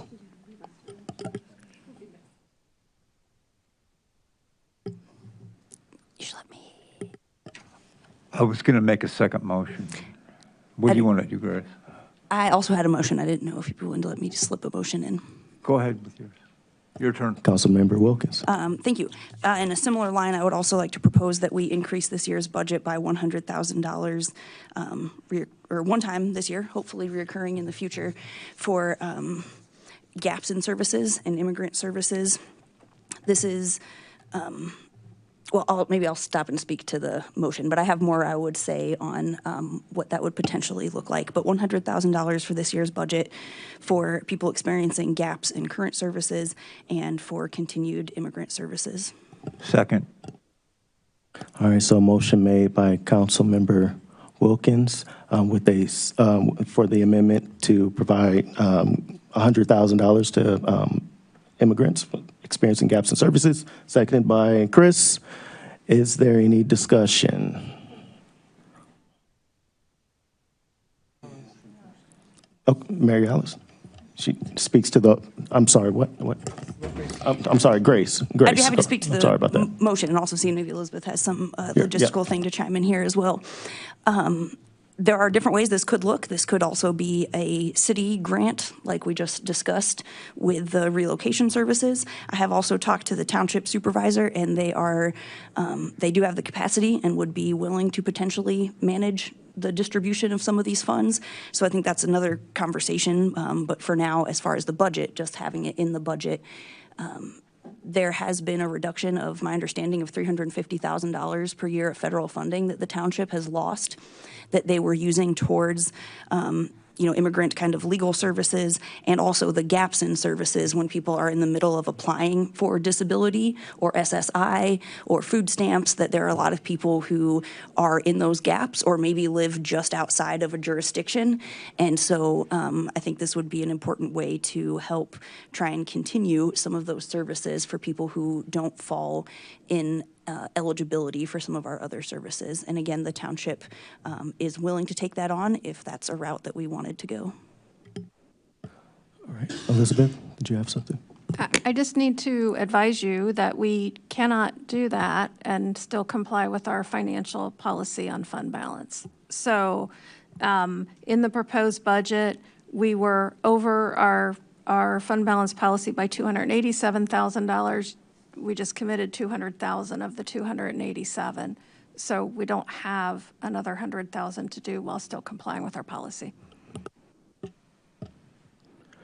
All right. Mary Alice. So I find it kind of interesting. Right now, we have a social service grant of about $535,000.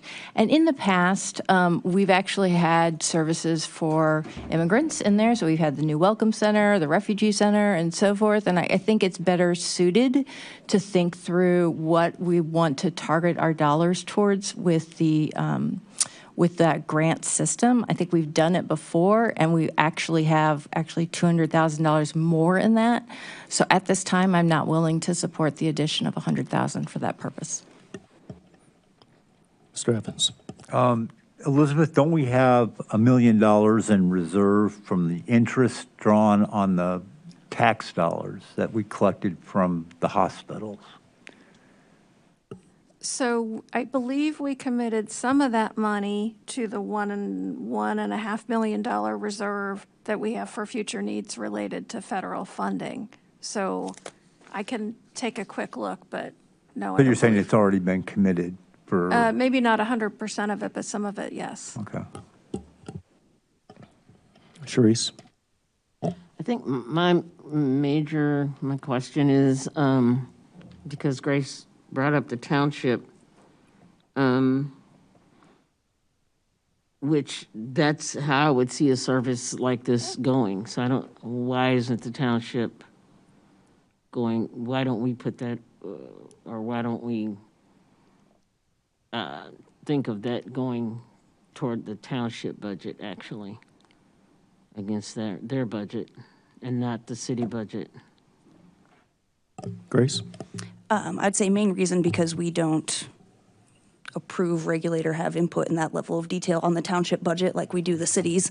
My understanding that's dictated by the tax levy, and we have a kind of more limited capacity in the details of that budget. Also that the city is a larger financial entity. So I think that it's not uncommon for us to support the township with finances from the city for services. I also did just want to say that this is, again, the problem where, in my opinion, we've overspent on the budget by adding more police to where we can't do things like this. Last year, we couldn't have added one additional arborist with what was proposed on the budget. I appreciate that it's not as big of an initial ask this year for police expansion, but do just want to highlight that there is money in the budget and we're choosing to spend it other places. If we're not going to choose to be able to afford $100,000 for some of our most vulnerable population. As was mentioned, people are being abducted from our community in masses at once, I guess, large enough number for me to call in large crowds, and they leave behind families that are in need of some kinds of assistance, and there's not always the time to go through these big official grants with a bunch of red tape around those dollars. So what I was envisioning here is that this can go more towards direct services through trusted organizations that work with people who are vulnerable and very impacted right now. They may also just be fearful of going to work or having other kinds of needs that need to be addressed. So I think this is really important, and I think it will be really unfortunate if the reason that we can't do it is because we're short $20,000 in our fund reserves and we're choosing to spend that in other places. Chris. Thank you. We didn't have the money to build the fire stations either, and it required going into debt for the next 10 years. But it happened anyway because it was a priority. We didn't raise any new revenue to afford this year's proposed 7 new city employees.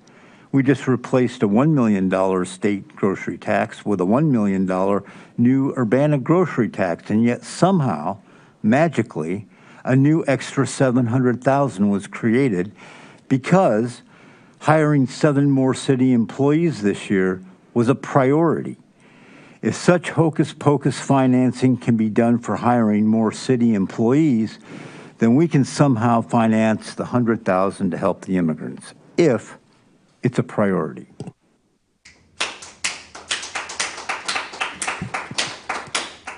Anyone else? Hello? Yes. Councilwoman Bishop? Hello? Yes. So I agree with much of what Mary Alice has said in the beginning, especially after what Elizabeth had said about we only have $87,000 in reoccurring in the fund balance. And so as much as I want to support this, our finance person is saying we don't have the funds or where we could pull the funds from. So I don't see how this could be necessarily supported. I understand about priorities and things, but we've already allocated a bunch to immigrant services and stuff.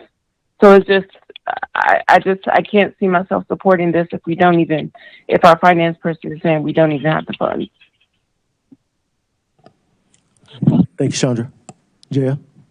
Point of order, are we at questions or discussion? Because I feel like I messed that up last time, so I just want to make sure. Okay, appreciate that. So one is maybe a suggestion of looking at 80,000 instead of 100,000 so that we stay within our fiscal policies, because I do think that that's important. We are fiduciaries for the city and have a fiscal responsibility. However, I also think that this would be a space for a budget amendment. We're not going to hire all these positions that are in the budget immediately, and I think that's something we could revisit and see if there are savings from that time period to look at getting back up to that 100,000. Of course, there are always other expenses that come up. I think that's something that could be revisited. But I will echo the frustration of, yes, we provide a competitive process for all of the nonprofits that serve our community, which is particularly disadvantaged in terms of income. And these are not normal times. So saying, well, we already gave money to immigrant services, you know what they lost? Federal money. You know what they're at risk of losing? Health insurance. Immigrants in our community at the state level. So of the things that I would prioritize, making sure that folks are having some sense of safety if they're trying to just go to work or go to school or pick up their kids, and maybe can't even access the normal resources they have. I think that this is part of our community that deserves our attention, and this is why I always say I serve our residents, not just our citizens. All right. James? Yeah, thank you. I appreciate, Jaya, the suggestion. If the amount was amended to be $80,000 such that it would fit under our policy, I could support it. Elizabeth? So I just want to make sure you have the complete information, because I think Council Evans asked about the general reserve fund, what was left there after the property tax payments. So we're estimating that at the end of the year, even after transferring $500,000 to fund the reserve in the general fund against federal funding, we're estimating that there will be about $500,000 there. We don't have the final investment income figures. So if council members did want to move some money from that fund, additional money from that fund to the general fund on a one-time basis to support this, that would be possible. Mary Ellis. So Jaya, thank you for reminding me that things are very fluid in our economic outlook for not only the city, but also, more importantly, for our residents and for the institutions and the groups that support our residents.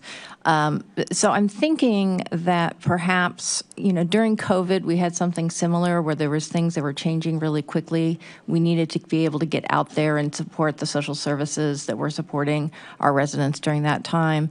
I'm wondering if we should divide the social service funding into kind of a rapid type of response versus a more long-term type of thing. We have $535,000. If we say we have $600,000, we're going to set aside $150,000 for rapid response and have the others. I think that might kind of solve a little bit of those problems. But it definitely needs to be like a direct, in order for that rapid response, it should be like, okay, this is happening. We lost federal funding for $500,000 and now we can't pay the house rent for these immigrants that have come in. Like, you know what I mean? So I'm just kind of trying to think about how are we able to get the money into the hands of the people who need it the quickest, but also at the same time maintain kind of a whole process that we have so that we can be equitable in our distribution. Jaya? So I appreciate that suggestion. Obviously, Grace, it's your idea, so I'm going to defer to your judgment on this as well to some degree. But I think recognizing, the committee of the whole meeting that follows this meeting is to allocate the funds for that pot of money, right? So, presumably we're not asking people to then wait some indefinite period of time. So I think we've identified priority areas, right, where we know there are existing gaps. And I think as long as it's not going to put too great a burden on city staff, making sure there's some sort of expedited process for the increased allocation makes sense to me, so that we're not saying the money is there, the process is there, but we don't know what that time frame is. Does that make sense to you? Sharice? With that in mind, wouldn't it be,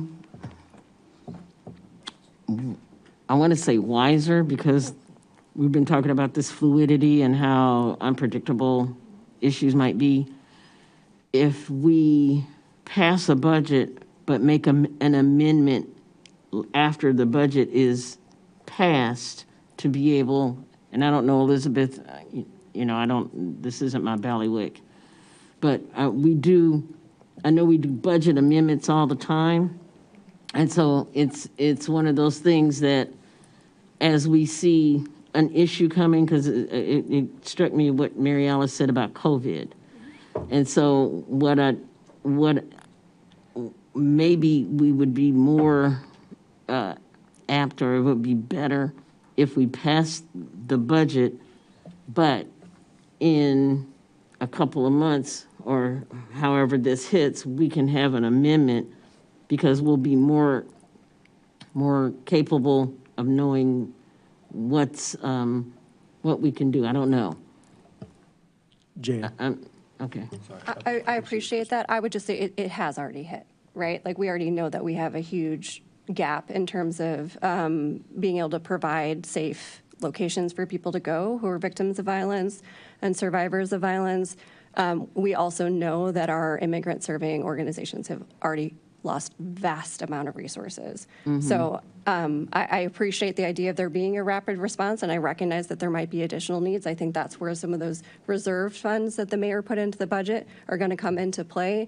But if we're saying, well, now we have to do a budget amendment, then we're talking about additional weeks before we can even start a process of allocating funds. Where if we allocate those funds out to an appropriate service provider that's already equipped to do this work, then as the needs arise, they're able to distribute those funds instead of saying, oh, things are even worse now than they were a month ago when we already know that they're bad. So I appreciate that, but I would keep it now. Okay. Elizabeth. I just want to mention one thing that you might want to consider as you discuss this. So we have 3 positions assigned to the grants management division. We currently have 2 of those staffed, and we had made a decision to deliberately keep this 3rd one vacant because we don't know what's coming with federal funding, and those positions are primarily funded with federal funds. The more grants programs we spin up, the more work we create. So I think they're kind of on the edge now. I mean, we may just need to go ahead and fill that 3rd position, knowing that we're going to have to support that whether or not we have the federal funds. All right, Mary Ellis, and then I'll come to Grace. All right. So yeah, we always have the issue with staff and whether or not we have the staffing to support all of our desires. We certainly added the Sun Grant last year. I think that was the first time we distributed those funds. So just because we can't see the future, we know right now that the immigrants are being targeted in our country, in our community. But there are other targets that have been going on by the federal government. I would like to ask Grace if she would be open to having a friendly amendment to having $75,000 put aside for rapid response in regards to federal changes. And we can develop a short-term 30-day turnaround of some kind where somebody could apply for basically emergency funds. So rather than just immigrants, as I said, we don't have a crystal ball. We don't know what else is coming down the pike. We know that trans rights have been threatened. So just keeping our options open with that mindset of we're trying to put a stop to some of the pain within the community. Grace. So a couple of thoughts here. I definitely recognize some of the extra work that it would potentially put on some of our city staff if we were to do the grant application process, which we don't have to do. But I did talk to our grants manager about the relocation, and he was very generous in being down to help with that and has in the past and done a great job. And I'm happy to continue to serve on selection committees. I've been on a lot of these selection committees and read through every application and score them, and am willing to help continue on that process, that we have other council and community members who may also help be willing to be on those selection processes and go through the applications and make some decisions. Also, there's that option I brought up of the township doing it. So if we don't have the staff, it doesn't even have to be something executed by our staff. So I'm not understanding some of this rapid response. I think that the current proposal already includes some of those things. Again, the general idea here were gaps in services and immigrant services. So I think that some of those also potentially qualify people who are not eligible for other things. As far as supplementing lost federal funding, I think that's what we are doing with the reserves with CDBG. Unfortunately, I don't think that we're going to be able to supplement all of the cuts, right? Like LIHEAP just lost like 8 million potentially or at risk, and like we can't supplement all of that, very unfortunately. So I don't quite understand the proposal. I do think that as proposed, this 100,000 is somewhat flexible and can be used for a lot of needs. And I also just wanted to confirm with Elizabeth, it sounds like you are saying we could do 100,000 this year because there is another 20,000 in some of our other reserves. Is that right? We could do 100,000 if we transfer the amount to make up the difference from the general reserve fund. All right, Jaya. Yeah, just a couple points of clarification. I actually agree with how Grace phrased it initially. I just wanted to be clear that I'm not suggesting that we restart the whole, wait until the end of later in this fiscal year for next fiscal year for grants if we go the grant route. I think also the way it is worded right now, as long as we set a time frame, it does allow for a decision of whether it belongs in the grants department or if it would be a subrecipient agreement. or the equivalent of a subrecipient agreement where we were designating those funds for another entity to manage.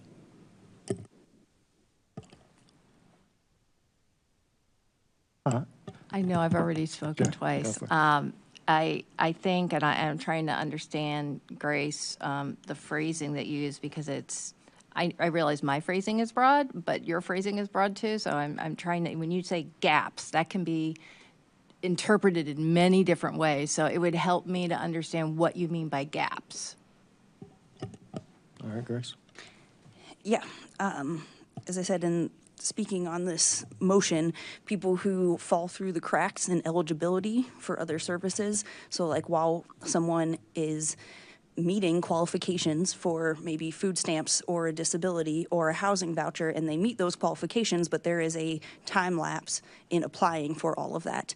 And so the township has expressed that what they have been using some of these funds for that they've lost were for immigrant services, for legal services, or people who may not be eligible for some of the other services in town, for immigrant status, for language barriers, for waiting for an application process to go through. So those are some of the gaps in services, like if someone is applying for disability and they're waiting to hear back and get approval, that they don't have any services at that time that they may apply for, but they're still needing those services. And so the township does a lot of case management with filling in some of those gaps, with people who are ineligible for other programs for various reasons. All right. I think we will go ahead and call the vote to the amendment of increasing of $100,000 being allocated to immigrant support services. Clerk, will you please call the roll?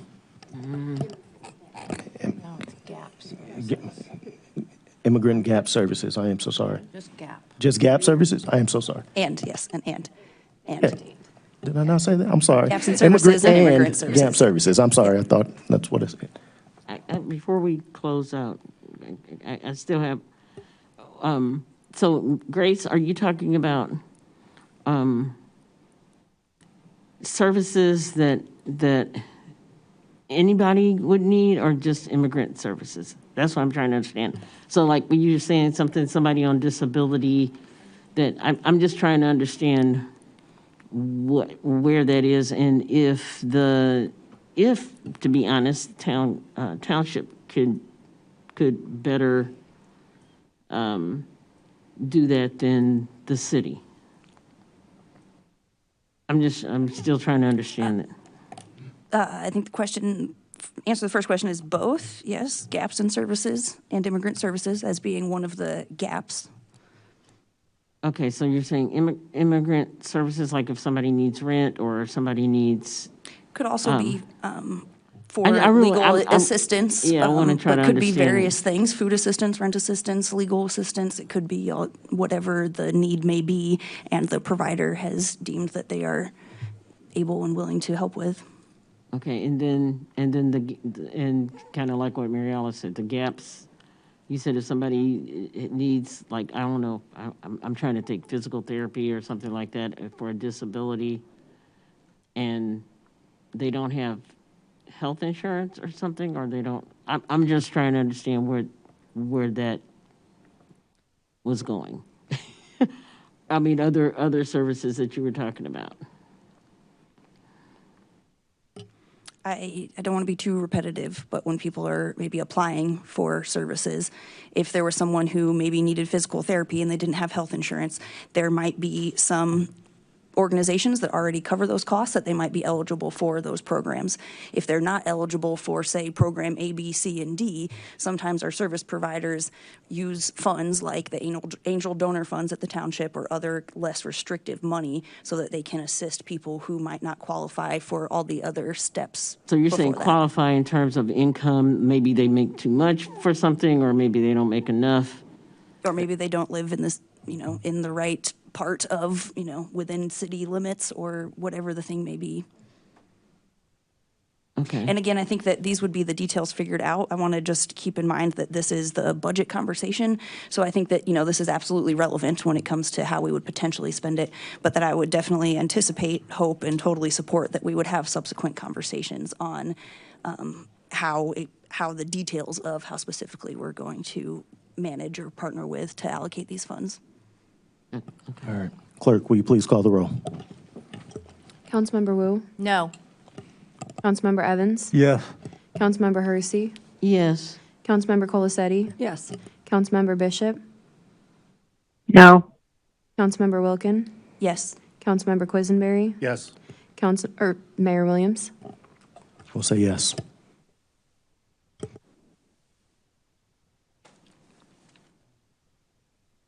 Mr. Evans. I'd like to make a second motion to amend ordinance number 2025-06-019, an ordinance approving the fiscal year 2025-2026 annual budget by eliminating and canceling from the FY 2026 budget the following expenditures. From page 266 of the proposed FY 2026 budget, item 100200201, under Police Patrol, the 2 new police officers approved last year for the 3-year Community Engagement Team Pilot Program, the 1 sergeant for the Community Engagement Team Pilot Program, and from the line item in the proposed FY 2026 budget on page 85, 100200201-52930, for leasing an office for $30,000 for 3 years to establish a police substation on South Philo Road. All these 3 aforementioned expenditures, I motion be removed and canceled from the FY 2026 budget. Second. There's a motion to amend ordinance 2025-06-019 to eliminate and cancel from the FY 2026 budget with the following expenditures from page 266 of the proposed FY 2026 budget. Under Police Patrol, the elimination of the 2 officers approved last year for the 3-year Community Engagement Team Pilot Program, 1 sergeant for the Community Engagement Team Pilot Program as well. Do I need to go into the details of that? No, right now, Chris could speak to his motion to explain it. All right. The floor is yours, Chris. Okay, thank you. On page 43 of the final report of the President's Task Force on 21st Century Policing, it says this on page 43, quote, 4.2 recommendation, community policing should be infused throughout the culture and organizational structure of law enforcement agencies. Community policing must be a way of doing business by an entire police force, not just a specialized unit of that force. The task force heard testimony from Police Chief J. Scott Thompson of Camden County, New Jersey, who noted, quote, community policing cannot be a program, unit, strategy, or tactic. It must be the core principle that lies at the foundation of a police department's culture. The only way to significantly reduce fear, crime, and disorder, and then sustain these gains, is to leverage the greatest force multiplier, the people of the community. This message was closely echoed by Chris Mangus, the police chief in Richmond, California. To build a more effective partnership with residents and transform culture within the police department as well as the community, the Richmond police made sure that all officers, not just a select few, were doing community policing and neighborhood problem solving. Every officer is expected to get to know the residents, businesses, community groups, churches, and schools on their beat and work with them to identify and address public safety challenges, including quality of life issues such as blight. Officers remain in the same beat or district for several years or more, which builds familiarity and trust, end quote. Any additional discussion? Grace. I trying not to be a broken record here again, think that this is an important piece, but I think that it's the better approach to have this be a collaborative thing with the holistic approach that we've been working on for years. We have paid experts and we have community experts all ready to start working on the alternative response task force. And I think that this is just premature to go off as a standalone independent program, which is taking a lot of city resources, $1.3 million for a 3-year pilot that we're either going to continue and keep paying for or discontinue and then figure out what's next. I think that at the very least, we need to potentially hold this money in the budget until we can approve the policy. This is a public-facing policy that would have direct impacts on the public and people in some more vulnerable areas, and I think that this should be a collaborative process and be approved by the legislative body for this public-facing policy. So I would hope that there is some consideration to at least hold this in the reserves as we have, and I'd definitely be happy to have that conversation, see about some of those amendments.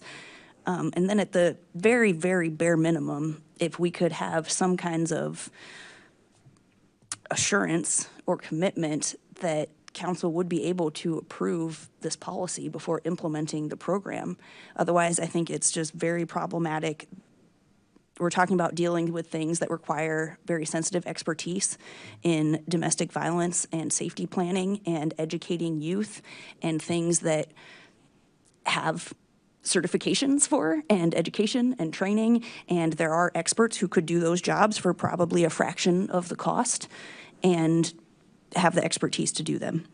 So I really think this is premature, and I ask if other council members, if you're willing to share, if you have, at this point, as of last week, actually read the policy for this community engagement program, if you agree with it, and if you would like to have any further discussions, input, or approval before we launch something and invest $1.3 million in a program that we haven't really discussed in any real meaningful way, what this program would do and how it would operate.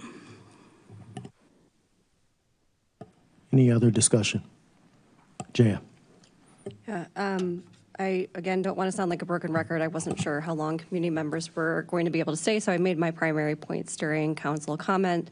I, again, believe that we have a retention problem. We need to look at how are we going to shift that burden off of our officers, but I want a plan that actually is well supported to alleviate those concerns and is not, as is noted in some of the exit interviews, just ballooning the administrative staff.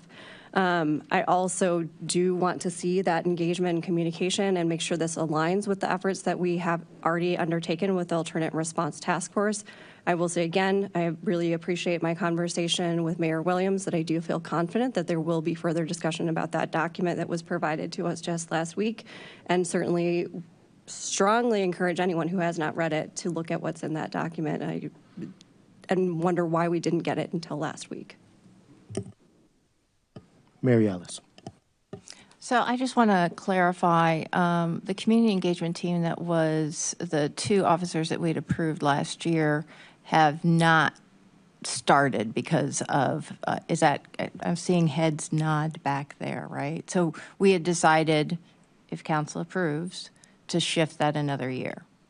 Is that correct? So nothing has been launched? Okay, all right. I feel like I said a lot last year about the community engagement. I appreciate and hear what Jay is saying about domestic violence and the sensitivities around that population and the needs of that population being served by people who are trained in it. I am more than open to having a conversation about what that community engagement team, the goals of them are. I actually would ask that the command staff work with the agencies in town who are the experts in those fields.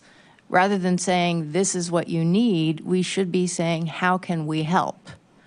And so rather than like crafting something that we think should, work out, we need to go to the people who are actually working with the population to find out what they need from us. So I definitely think having a conversation about that. I would love to have the police chief and the community engagement people come to city council after they've talked to those people and say, this is kind of the game plan. These are the people I talked to, and this is how we're going to move forward. I think that certainly should be a conversation at city council, and that's why I am in support of keeping the community engagement team, and I think that's the direction I'd like to go. Mr. Evans. Thank you. June 24th, 2024, the Well Experience played audio recordings of their students who were fearful, mistrustful, and loathing the idea of a police station coming out next to their school. There was no meeting ever done to address those issues. If we've got good intent to have a community engagement team out there, we should be able to convince the staff and the students at the Well Experience that this is a good thing coming to their neighborhood, and they should be able to attend the ribbon cutting ceremony, which is what I believe is the standard to get this. Community buy-in is critical. You cannot set police officers up for failure when they are not welcomed and wanted in the community. And as it stands now, in all the research that I've done regarding the intent of the community engagement team, up till last week, it was benign surveillance to make more arrests. So it suddenly has been changed this week and finally in writing. Great, but it needs time to be accepted by the community, and I will not put officers in harm's way or in disrepute and in a situation where they're not wanted. So it's premature. We have not got the community buy-in yet that we should have so that this is successful. Thank you. James. Yes, I was a little distracted by some of the things that were said there. I want to say, again, I am supportive of the idea of a conversation. I actually think Mary Alice quantified a way forward that makes a lot of sense to me, and so at this point, I'm not going to support removing this from the budget. Jay, will you take the chair? Take the chair. The chair recognizes Mayor Williams. Thank you. I want to take a brief moment to really express. So I am grateful to have been able to speak with everyone on the council chambers, just specifically around this, this topic, and I appreciate, Jay and I having, had a conversation today, where we disagreed, on some things, but we also agreed on a lot more, right? I've had conversations with Councilwoman Grace as well. We've disagreed and we've agreed on a lot. Same with Chris, like with everyone, right? I just want to make something very clear. My decision and my thoughts around some of this was due to, me having really been, and not saying that anyone up here isn't, let me just make that very clear, but me having really been involved in the lives of some of these young folks, right? Specifically the black kids that, a lot of folks out in the community and out in this audience is wanting to, help protect. I appreciate that, right? So I understand the value of a dream organization to the black community. I know how the black families and the black youth feel about Dream, right? I know what it's like to have a community outreach person help me turn my mindset a little bit, because what people fail to realize is when I'm not wearing a suit and a tie, I'm tatted up. I got 5% tint on my windows. All those things. I am a cop having a bad day away from becoming a hashtag, right? So let me be very clear. Like, I understand the concerns, but what I am presenting, like, I've heard a lot about previous administrations and things that took place prior to my time. That had nothing to do with me. I promise you, my heart is in the right place. My heart is darn sure in the space of ensuring that I protect those who are most vulnerable, because I got receipts that prove that I really do that work in a major way. I have receipts that show that my heart is always in the right place. Do I get it right all the time? Absolutely not. And you know what I said in regards to this budget? If I get it wrong, I'll be the first to admit that I got that wrong. But what I'm asking for the community and for folks up here to do is just trust me until you can't. I've said that a lot, and I'm a broken record in that regard. Just trust me until you can't. Understand that I have a genuine heart and concern to ensure that our community is the best that it can be, to ensure that we are all doing what we can, to ensure that we protect the most vulnerable. We protect our immigrant family and friends. We protect our black and brown kids. We protect any and everybody who calls Urbana home. That's what I'm working towards. I'm not expecting to get it right. What I am expecting is you to allow for me to screw it up. I think that's a fair ask, right? And I just want to ensure that everybody is on the same page and knowing, at least, if nothing else, support it or not, just know where my mindset is, my heart is coming from. A lot of you have talked to me and spoken with me outside of this. You know, I'm never ducking a conversation. I'm always open. So I appreciate you guys' efforts. I appreciate the heart and the integrity in all of you who are wanting to ensure that you serve your individual communities. I'm serving the communities just like you are. I have to be the mayor for everybody, too. And I appreciate the time. So thank you, Jay. Would you like the chair back? Yeah. Yes, I'm joking. Relinquish the chair. All right, thank you. Sharice. Sorry, I couldn't see you there. So you probably won't see me all the time. I know that last year, even though there were monies set aside for community engagement, that didn't happen. That didn't happen twice.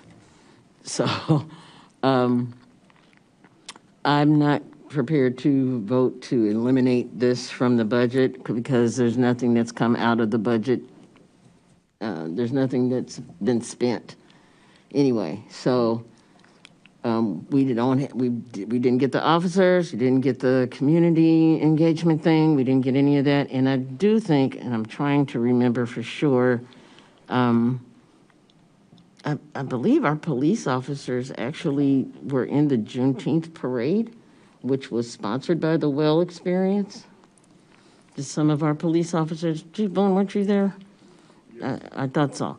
So there's some kind of communication, at least, that is trying to go forward regarding our police department and some kind of relationship that is trying to be built, or is at least starting, between the Well Experience and our police department. And, you know, one thing I know on a personal level, I've never been bothered with folks I didn't want to be bothered with. So that's something that's a two-way street. And I know, Chris, you want folks to prove themselves and they have to be perfect and everything has to be just right. Nothing starts off like that. So they are going to, I'm sure that our chief is going and has been working. I know there are several people that have come to me, you know, he's doing the best that he can to try to win over whoever he needs to win over. It just doesn't seem to be working with some of us up here. But you can't, I agree, you don't set up our police officers for failure. We didn't add any new police officers last year. We replaced the ones that left. And when you read from the policing thing, the America's Policing thing, it seems to refer a lot to officers and staff that are in the community a lot. Well, you can't do that if everybody's on OT. That can't happen. We have to have enough staff for people to actually to be able to engage with other people. And when our staff is already kind of, working on overtime all the time because we don't have enough. The other thing is that there are plenty of police officers that on their off time, when they get it, they do engage the community. They work with kids on their off time. They do different things on their off time. And that is, I think, a good step forward.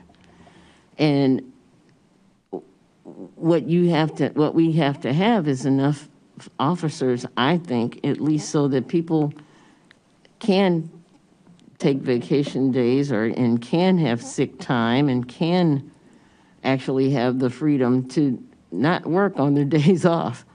So we need to think about that as well. The community engagement thing did not go over last year. We did not staff it. We did not put any money towards it. The money was sitting there waiting based on the ask of Chief Boone last year. Am I correct, Elizabeth, in saying that? Okay, so,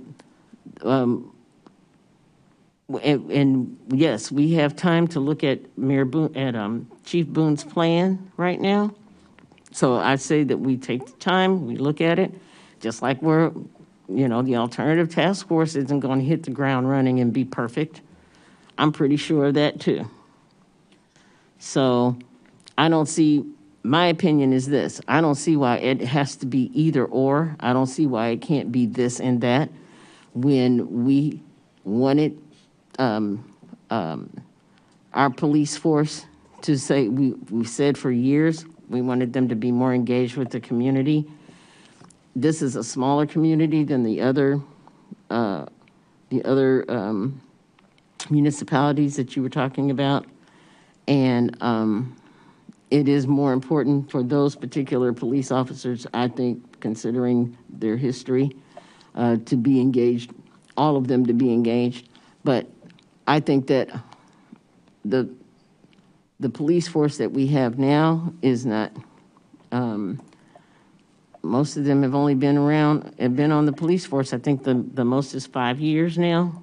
It used to be 7 or 13. Now it's like 5 or 7. Okay, that's the average. We've lost a lot of officers that could very well have been the training officers. And let's not forget, our chief has 30 years of experience and expertise doing certain things himself. He didn't just fall off the turnip truck. So I'm not willing to vote to eliminate that program. Grace. Thank you. I do want to say that I support our new mayor and I look forward to the work that we can do together.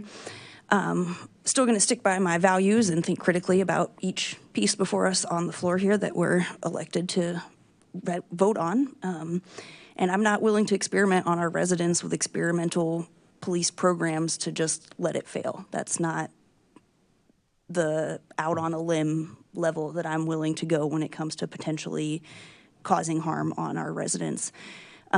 So for especially those in support of it, what I am asking is that, looks like this program will have the majority to go. What I'm asking is, can we have input and updates and a vote on the policy for this program? Because if we're going to say this is community engagement and not collaborate with the community by directly with the organizations and individuals in that area and the community as a whole, with the whole public and their elected representatives, I think it is absolutely important that the legislative body that is elected here has approval on this policy and that we work with the community if we're gonna make a community engagement.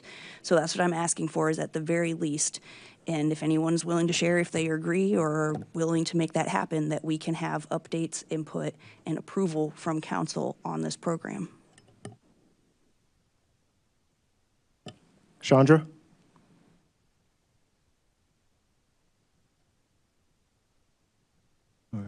Yes. We didn't know, if we thought we heard something there, so we just make sure you didn't have any questions, concerns, thoughts? No. Okay. No, I don't have anything additional to add. Thank you. Is there anyone else? Yep, Point of James. information before we call a vote, can we have clarity on what the vote means? What a yes means, what a no means? Yes means remove. I was going to say I lost track, but yes means remove. Clerk, will you please call the roll? Councilmember Wu, No. Councilmember Evans, Yes. Councilmember Hersey, No. Councilmember Colasetti, Yes. Councilmember Bishop, No. Councilmember Wilkin, Yes. Councilmember Quisenberry, No. Mayor Williams. No.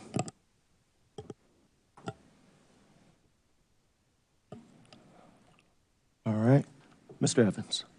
I'd like to make a third motion to amend ordinance number 2025-06-019, an ordinance approving the fiscal year 2025-2026 budget by eliminating and canceling from the FY 2026 budget the following expenditure, the proposed new additional police patrol officers. All right, motion made to amend the ordinance number 2025-06-019, an ordinance approving the, I'm sorry, I'm losing my train of thought now. Ordinance approving the fiscal year 2025-2026 annual budget by eliminating and canceling from the FY 2026 budget the following expenditures, the proposed 3 new additional police officers. Motion by Chris. Second. Seconded by Grace. Is there any discussion? Chris. Thank you, Mayor. At the December 9th, 2024 Urbana City Council meeting, it was said, quote, "I believe with everything in me, crime is driven by poverty and a lack of hope. I said that from day one. I've not changed that. I said that the moment I became a leader in the police profession. I say that based on my experiences as a man growing up. This is what I know," end quote. State Representative Carol Ammons issued a public statement on February 14th, 2025 about the recent upticks of homicides in Urbana that said in part, quote, "The loss of life we've experienced shows what can no longer be ignored. We must transform how we pursue public safety in our communities. A response-centric approach, one which invests the vast majority of our resources and efforts into response, not prevention, is untenable. We need alternative models to stop crimes before they happen, including addressing the economic and social realities at the roots of the issue," end quote. At the April 9th, 2025 Champaign County Community Coalition meeting, Executive Director of the Trauma and Resiliency Initiative, Karen Sims, said, quote, "I believe that youth are only as good as the adults, and I would love it if we were thinking prevention, intervention, right? And we thought about how many resources we use for adults and families, and that came out as a theme, because if families aren't good, it's hard to be good as a kid. And I would love it if we could shift some resources to families. We also act like once you're 18, somehow you're magically fixed. And when I look at gun violence and community violence and a lot of issues, it's 18 to 34. And there are no resources for 18 to 34. And if you have a substance abuse need or a mental health need, you're SOL until you get arrested or die. Most of them did not successfully complete high school, and then we can't recover you. We heard families, we heard much more in the community, doing stuff in the community, a lot more community building, solid relationship building. We thought we heard people talk about the need to do things that are intergenerational. So yes, for youth all day long, but again, I believe we put a whole bunch of resources to young people, and we don't think about families, and we definitely don't think about women, because again, how much money goes to boys and young men? How much money goes to women and girls? And if women and girls aren't good, I promise you, young men aren't good. And lastly, at the November 27th, 2023 Urbana City Council meeting, Champaign County Public Defender Elizabeth Pollock said, quote, I think it's pretty obvious from what I'm saying that the vast majority of the client base that we serve, everybody is at a low socioeconomic level. The amount of trauma and substance abuse and neglect that we see amongst our client base is truly sad. And there's not a lot of resources out there. So if I were to be able to encourage this body and this city in any way to help our client base, what I would say is let's invest in those services where we can.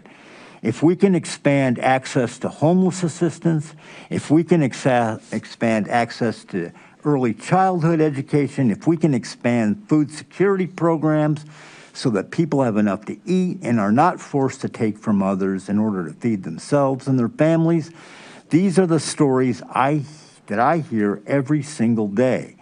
I don't think we are going to be able to make a substantial investment in my budget per se, but if we're going to stop the cycle and stop people from coming into my office as represented defendants, then those are the areas where our resources would be best served, is to try to mitigate some of the damage that has been done to our client base and connect them with those services so they don't have to come see me over and over again, end quote. Thank you for your time.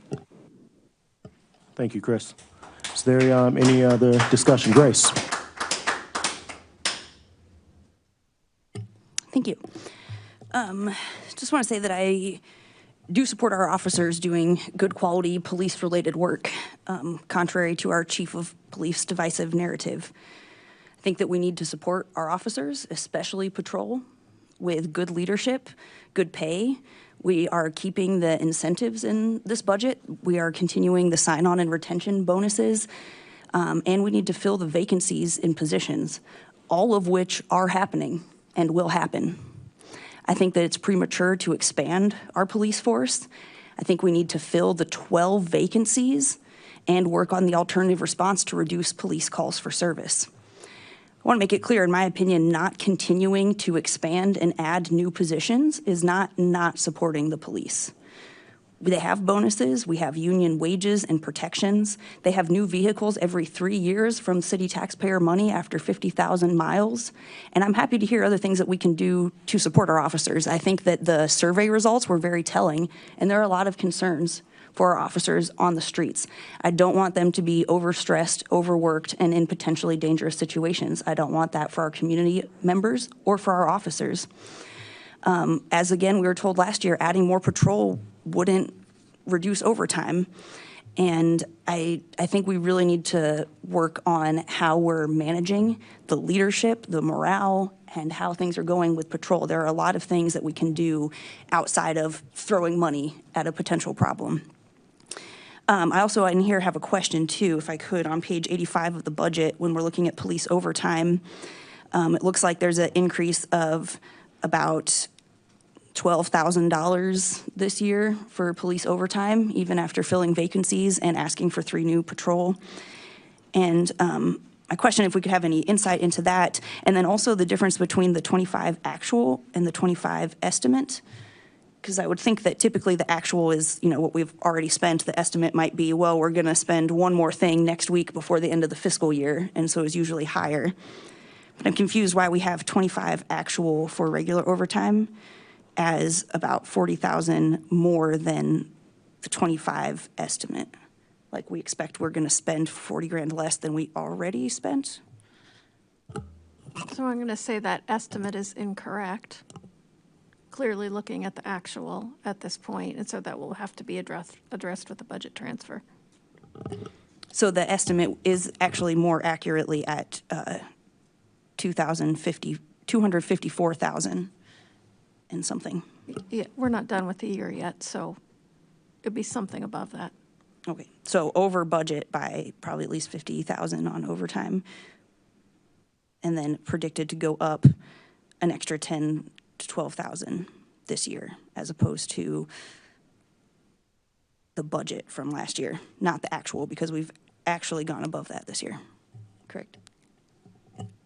Sorry, I know I got confused with numbers. I'm talking to myself out loud as So well. budget to budget, year over year, it would generally increase just based on wage increases. So even if we had exactly the same number of overtime hours, they would cost more next year because wages will be higher. And where does that kind of money come from when a fund goes over budget? Where does that money come from? Well, so that's not a fund, that's a line item. But Yes. So departments have the ability to transfer within certain groups of line items to move money. So for example, overtime is often related to vacancies. So if overtime is over budget, often, and I haven't looked closely at this particular case, sometimes it's related to a vacancy. And so for example, we might move money from salaries into overtime to address that. Okay, thank you. Are there any additional questions? Mary Ellis? Yeah, I want to address a couple of items that I've heard throughout both this conversation, but also from the community and kind of some of my thought process. So, Grace had put the proposal to do the presentation on LEAP and what they did in Evanston. So I started digging a little bit into Evanston. And one of the things that I discovered is they have a very cautious way of launching their program, which I think is smart. They're talking about, shifting the hours. They're trying to figure out what the best composition is. But as Grace said, that started in 2020. And we've been on this trajectory, and we had to put a pause for about a year before the Alternative Task Force could meet. We haven't met yet. Then it takes LEAP to write up the report. Then it takes us to identify the funds. Then it takes us to spin up a new thing. That there is 2 to 3 years. Right? So realistically, boots on the ground with the Alternative Response Force is not going to happen for 2 to 3 years. That's kind of the way I look at it. In addition, so I think LEAP had suggested that 36% of the calls for service at Evanston could potentially be handled by an Alternative Response Force. In the beginning, Evanston had less than 2% of the calls for service handled by their alternative task force. Their official numbers for the first 90 days. Now, of course, they ramped up and they got more. The last number I could see was 1,500 out of 27,000 calls for service in that first year. My purpose in going through these numbers is to really kind of try and articulate how we're going to be able to launch something and how many of those calls for service they'll be able to address, right? So it's going to be a learning curve for everybody. It's going to be a learning curve for the dispatchers, for the police department, for the alternative response. Meanwhile, we still have the police handling all these things that we hope we will be able to put off onto the alternative response group. But we're talking 2 to 3 years, and we still have to cover that. So I'm in support of these positions for that particular reason. I think we will have very hard conversations when we get to the part of funding the alternative response group. And I think there will be need for reoccurring dollars and for us to really take a look at that. But I also want the public to, I know they've been patient, but we want to get this right for the community. We don't want to just roll something out to roll something out. And in order to do that, we have to be very conscientious and careful about how we do this. So that's my thought process in terms of why I'm ready to support these 3 patrol officers now. Gia. So I think Grace covered the majority of the points that I would make, and I feel like I'm sounding like a broken record from last year of, yes, it makes sense to me that overtime would increase if we have the same number of hours of overtime because wages increase. But if the goal is retention, to reduce the workload on our officers so that they're not burning out, so that they're having a good quality of life, and that's why we're adding these additional officers, overtime should not be going up. And I think this is something, if we want to try something experimental with the police department, there are grants that are available for that. I have sent grants to former Deputy Chief Searles. I have sent grants to Chief Boone for pilot projects. There is funding available at the federal level for these kinds of things. So if we want to talk about being patient, looking at resource allocation, I think it's important to think about there isn't going to be a federal opportunity as likely for something like an alternate response. I will also say that being one of the people who asked for that process in the first place, we have not gotten what we asked for 4 years ago. So I do have the confidence that with this mayor, we will see something happen. And I agree, it's going to take years. But we're starting from a deficit because the last administration decided to turn it into something that we didn't ask for. And I understand that there are benefits to that.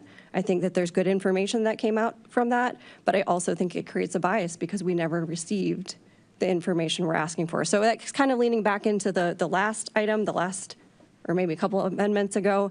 But I do want to restate, if we can see a data-driven approach to say, this is how we are going to improve the quality of life for our officers so that this is safer for them and safer for our residents, I'm willing to engage in that conversation. And I do trust that, Mayor Williams may have had the opportunity to do that, but we have not. And the public has not. So I can't, in good faith, vote for this. James. All right, it's a broken record night, so people are saying things that they've said before. I'm going to say something that I've said before. In the time that I've been on city council and been paying attention to the situation with Urbana Police, we have been understaffed for the size of community that we have and the patrol model that we have. And that is because when we have ever been fully staffed, we have been fully staffed just enough to cover what we think we need to do. And that does not take into account the issue of injuries, transitions, any kind of things that take people out of work, which is common. And so I have believed for a long time that there's a level of patrol officers that would get us to a place where we aren't always dependent on filling gaps because people are transitioning because of burnout. What Mary Alice says really resonates with me because I've thought last year I thought we were two patrol officers away from being at that place. This thing asks for 3. I think that would put us in a place where we can continue to have a police force that serves the size of community we have without creating an overbearing burnout and situation like that. The thing that I'm concerned about is Chief Tom Thompson came here and talked to us from LEAP. This is a resource, excellent resource. Came and talked with several groups here. I followed up with him personally. I think Mary Alice actually was on that call with me. And the question I asked is, how does this program in Dayton, which is what he was talking about, how is it successful? How does it work with the police? And he said, the city of Dayton was not in a place where they felt like their police were understaffed or underwater. And that's one of the things that contributed to the fact that alternative response model worked pretty well. I will point out that everybody has heard of Cahoots, right? What is reported is that when Cahoots was at its best, it was taking 17%. I keep hearing this number of 70%. That's not realistic.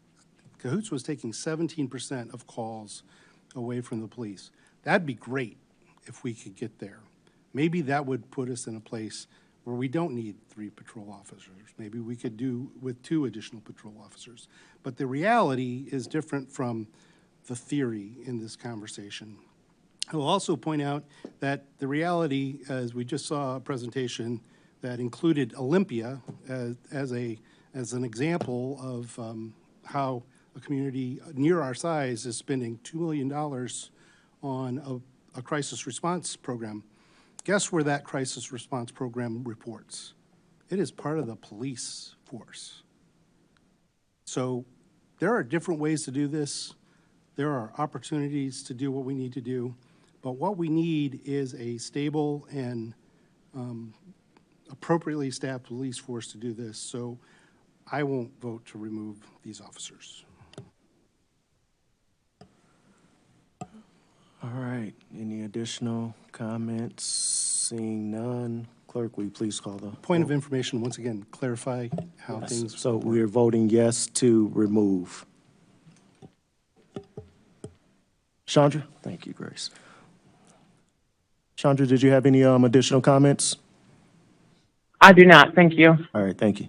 Yeah, thank Grace, because I forgot about you. I'm sorry. Clerk, please call the roll. Councilmember Wu, No. Councilmember Evans, Yes. Councilmember Hersey, No. Councilmember Colacetti, Yes. Councilmember Bishop, No. Councilmember Wilkin, Yes. Councilmember Quisenberry, No. Mayor Williams. No.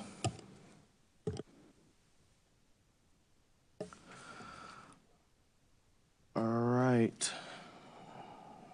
All right, just at this moment, we will go, well, Grace, what you got? I had a question, now that we're back to the main budget, if I may. I was wondering, on the personnel summary, page 46 is what I'm looking at, the special police fund for cannabis excise tax. That, if I'm reading that correctly, we have like 40% of a full-time person dedicated to that? So sorry for question. Correct. Not ahead of That's time. money that's distributed by the state, and it's restricted to specific purposes. I think probably one of the gentlemen behind me could provide some additional information about that, but that is an eligible expense for those funds, so we pay for a portion of one police officer there. And anything else you can tell us about that? I feel like we've been kind of asking about that. What is our cannabis tax revenue and where is it going? And I have not had a good understanding on that. So this is the question that I have heard before is about the local cannabis tax. This is not the local cannabis tax. This is a portion of state cannabis tax that gets distributed back to local governments, and it has a restricted purpose within the police department. So this is different than what has been asked before. Okay, thank you. So it's a state one. And does it have to be, is it dictated by the state that is in the police department? Yes. Okay. Yeah, I think any more information we could have at a later conversation on that and our local one would be helpful. All right, is there any other discussion?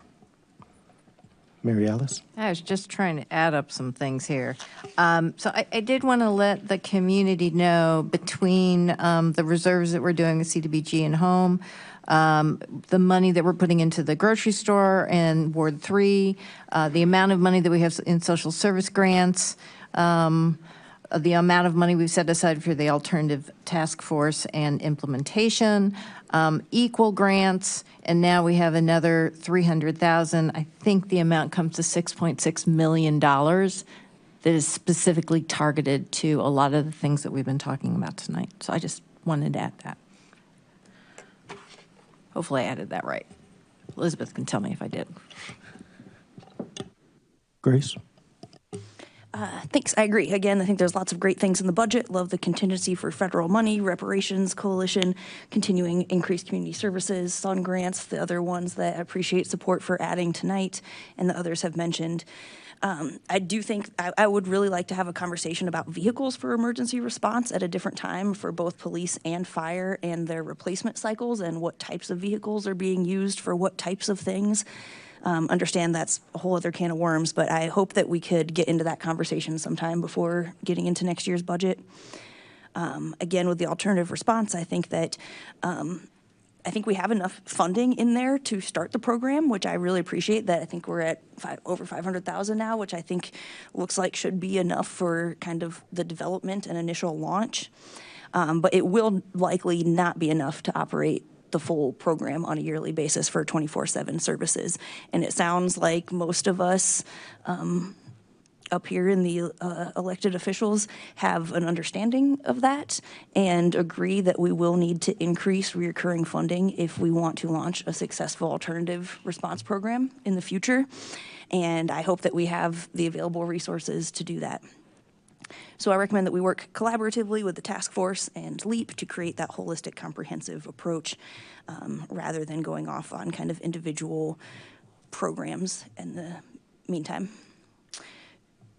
So yeah, I think lots of great things in the budget, but I do think it's premature for the police expansion and have concerns that we're going to be able to adequately fund some things in the future. So for that reason, I'm not on board with the budget as a whole as presented, but I do think that there are a lot of really great things in there.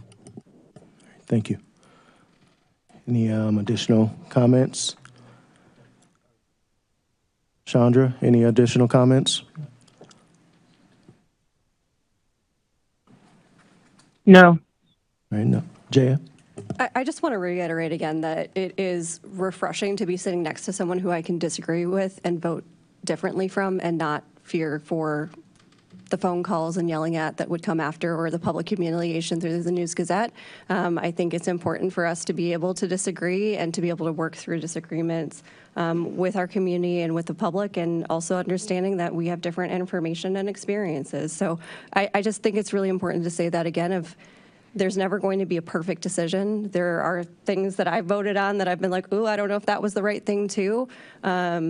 And I just appreciate the opportunity to be able to actually feel like I have a voice that isn't just dismissed or had eyes rolled at it. So I do appreciate this change. And regardless of what happens with this vote, I feel confident that this body will work in the best interest of the city. Thank you. All right. Seeing and hearing no additional comments,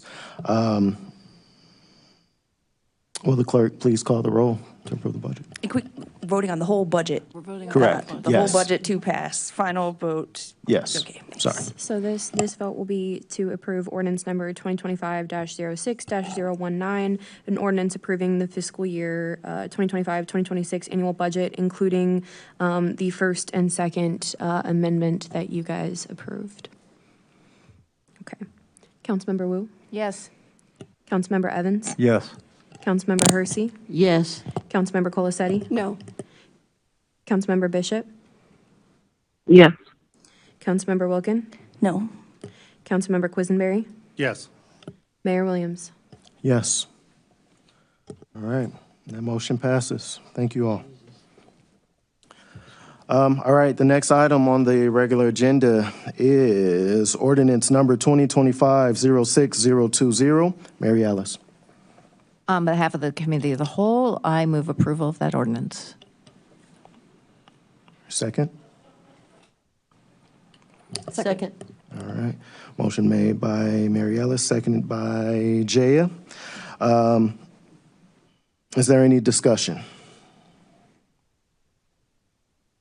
All right. Seeing no discussion, clerk, will you please call the roll? Councilmember Wu? Yes. Councilmember Evans? Yes. Councilmember Hersey? Yes. Councilmember Colasetti? Yes. Councilmember Bishop? Yeah. Councilmember Wilkin? Yes. Councilmember Quisenberry? Yes. Mayor Williams? Yes. That motion passes. Next item on the agenda is ordinance number 2025-06021. Mary Alice. On behalf of the Committee of the Whole, I move approval. Second. All right, approval made by Mary Alice, seconded by Sharice. I'm sorry, I forgot your name, Sharice. Is there any discussion? Mary Alice. I know I'm the one who always throws numbers around, but I wanted to respond. I know that some of the people who have been talking about the grocery tax are concerned about the people who don't make as much money as some people, and it's going to be aggressive for them. So I went back and reread the article that Elizabeth was talking about, and I kind of wanted to provide a couple of things here. The first one is that they have these quintiles. So the lowest one, meaning the people who earn the least amount of money, that range goes to from 0 to about 14,000. So people who really, really are not doing well monetarily. Their estimated average grocery tax for the year is $1.64. Okay, if we go to the next band, which is the low quintile goes to, that's very weird. Sorry, 25,000. So the 14 was the mean. So if you earn 25,000 or less, you're only paying $1.68 a year in grocery tax because of SNAP. Just to be clear about that. If you earn between 25 and 50,000, your grocery tax is going to be $29 for the year. So I just kind of wanted to, because there were some questions about how is this going to impact people and where did that $1.63 come from? So I just wanted to kind of provide some context for that.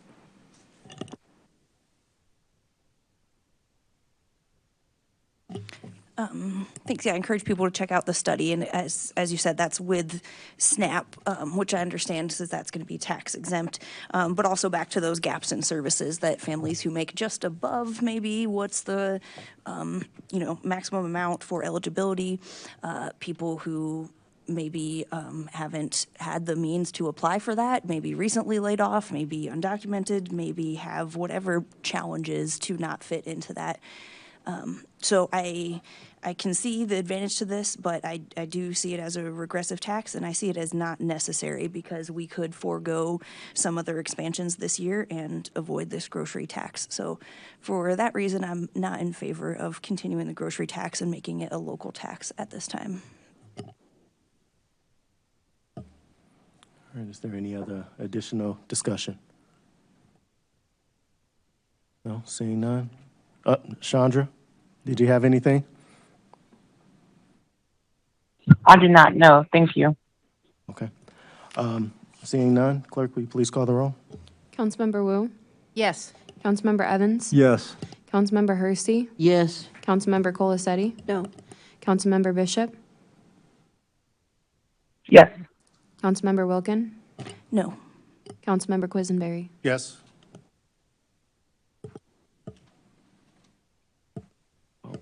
All right, we're all set. That motion passes. Let me see here, where are we? Next, we have reports of special committee, which there aren't any.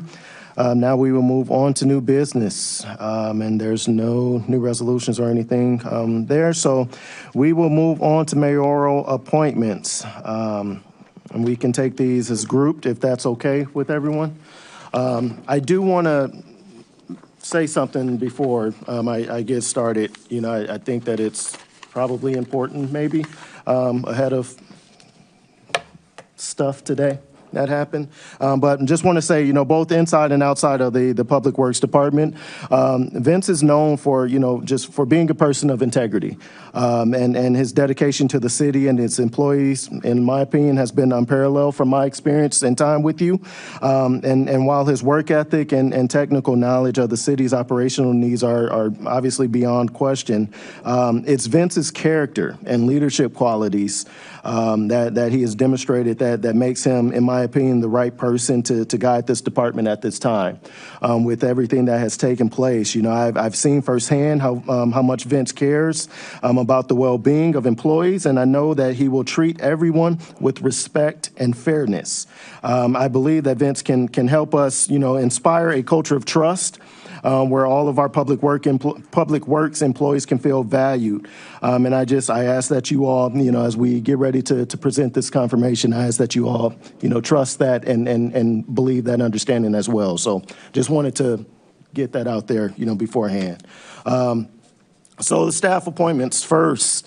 First, we will have a staff appointment for interim public works director, Vince Gustafson, for a year ending June 30th, 2026, or until the position is filled, whichever comes sooner. Can I get a motion to approve this staff appointment? I'm happy to move that approval for Vince Gustafson, term ending June 30th, 2026, or until the position is filled, whichever is sooner. Second. Moved by Jay, seconded by James. Is there any discussion? All right, Jay. I just want to say, I know last term as a new council member, how helpful it was, Vince, the time you spent with each of us, and I do feel confident that the department's in good hands. So thank you for stepping into this role. Any additional? Yeah, I was Chandra? going to say the same thing. I appreciate Vince stepping up into this position that's been vacated. So I appreciate that. All right. Clerk, will you please call the roll? Councilmember Wu? Yes. Councilmember Evans? Yes. Councilmember Hersey? Yes. Councilmember Colasetti? Yes. Councilmember Bishop? Yes. Councilmember Wilkin? Yes. Councilmember Quisenberry? Yes. All right, that motion passes. Congratulations, Vince. Next, we have staff appointment to the Police Pension Fund Board, Christine Francisco, for a term ending June 30th, 2027. Can I get a motion to approve this staff board appointment? So moved. Second. All right, moved by Mary Alice, seconded by Sharice. Is there any discussion? All right, seeing none, clerk, will you please call the roll? Councilmember Wu? Yes. Councilmember Evans? Yes. Councilmember Hersey? Yes. Councilmember Colacetti? Yes. Councilmember Bishop? Yes. Councilmember Wilkin? Yes. Councilmember Quisenberry? That motion passes. Information Yes. for just a moment. Is it possible for us to read all of them and vote on all of them at once and ask if anybody wants to take a name off so we vote on them individually? So we grouped them into these 4 categories based off of what they were. So we separated the staff from the public volunteers, but I don't personally feel strongly either way. I think that's acceptable procedurally to group them. I got you. You said nothing but a word to me. All right. Next is staff board reappointments. We have 2 staff reappointments to Fire Pension Fund Board, Christine Francisco and Elizabeth Hannon, for a term ending June 30th, 2028. And for board and commission reappointments, we have here. I'm sorry? Yeah, I'm reading it. Bruce Michelson, term ending June 30th, 2028. Susan Jones, term ending June 30th, 2028. Civil Service Commission, Bill Gray, term ending June 30th, 2028. Community Development Commission, Chris Diana, term ending June 30th, 2028. Design Review Board, Travis Sheets, term ending June 30th, 2028. Historic Preservation Commission, Dennis Roberts, term ending June 30th, 2028. Andrew Wise, term ending June 30th, 2028. Sustainable Advisory Commission, Jessica Lemkin, term ending June 30th, 2028. The Urbana Free Library Board of Trustees, Beth Scheid, term ending June 30th, 2028. Julia Pollock, term ending June 30th, 2028. Sharice Hersey, term ending June 30th, 2028. Urbana Arts and Culture Commission, Barbara Hedlund, term ending June 30th, 2028. And Zoning Board of Appeals, Harvey Welch, term ending June 30th, 2028. Do I have a motion to approve these appointments? It's 2030 for the zoning board Oh, of my appeals. goodness, I got in the habit. Yes. Zone Board Appeals, Harvey Welch, term ending June 30th, 2030. Nancy Utman, term ending June 30th, 2030. I will second that. All right. Who made the motion? I will make the motion. Motion made by motion made by Sherry Ellis. I'll second and it. seconded by James. Is there any discussion? All right. Clerk, will you please call the roll?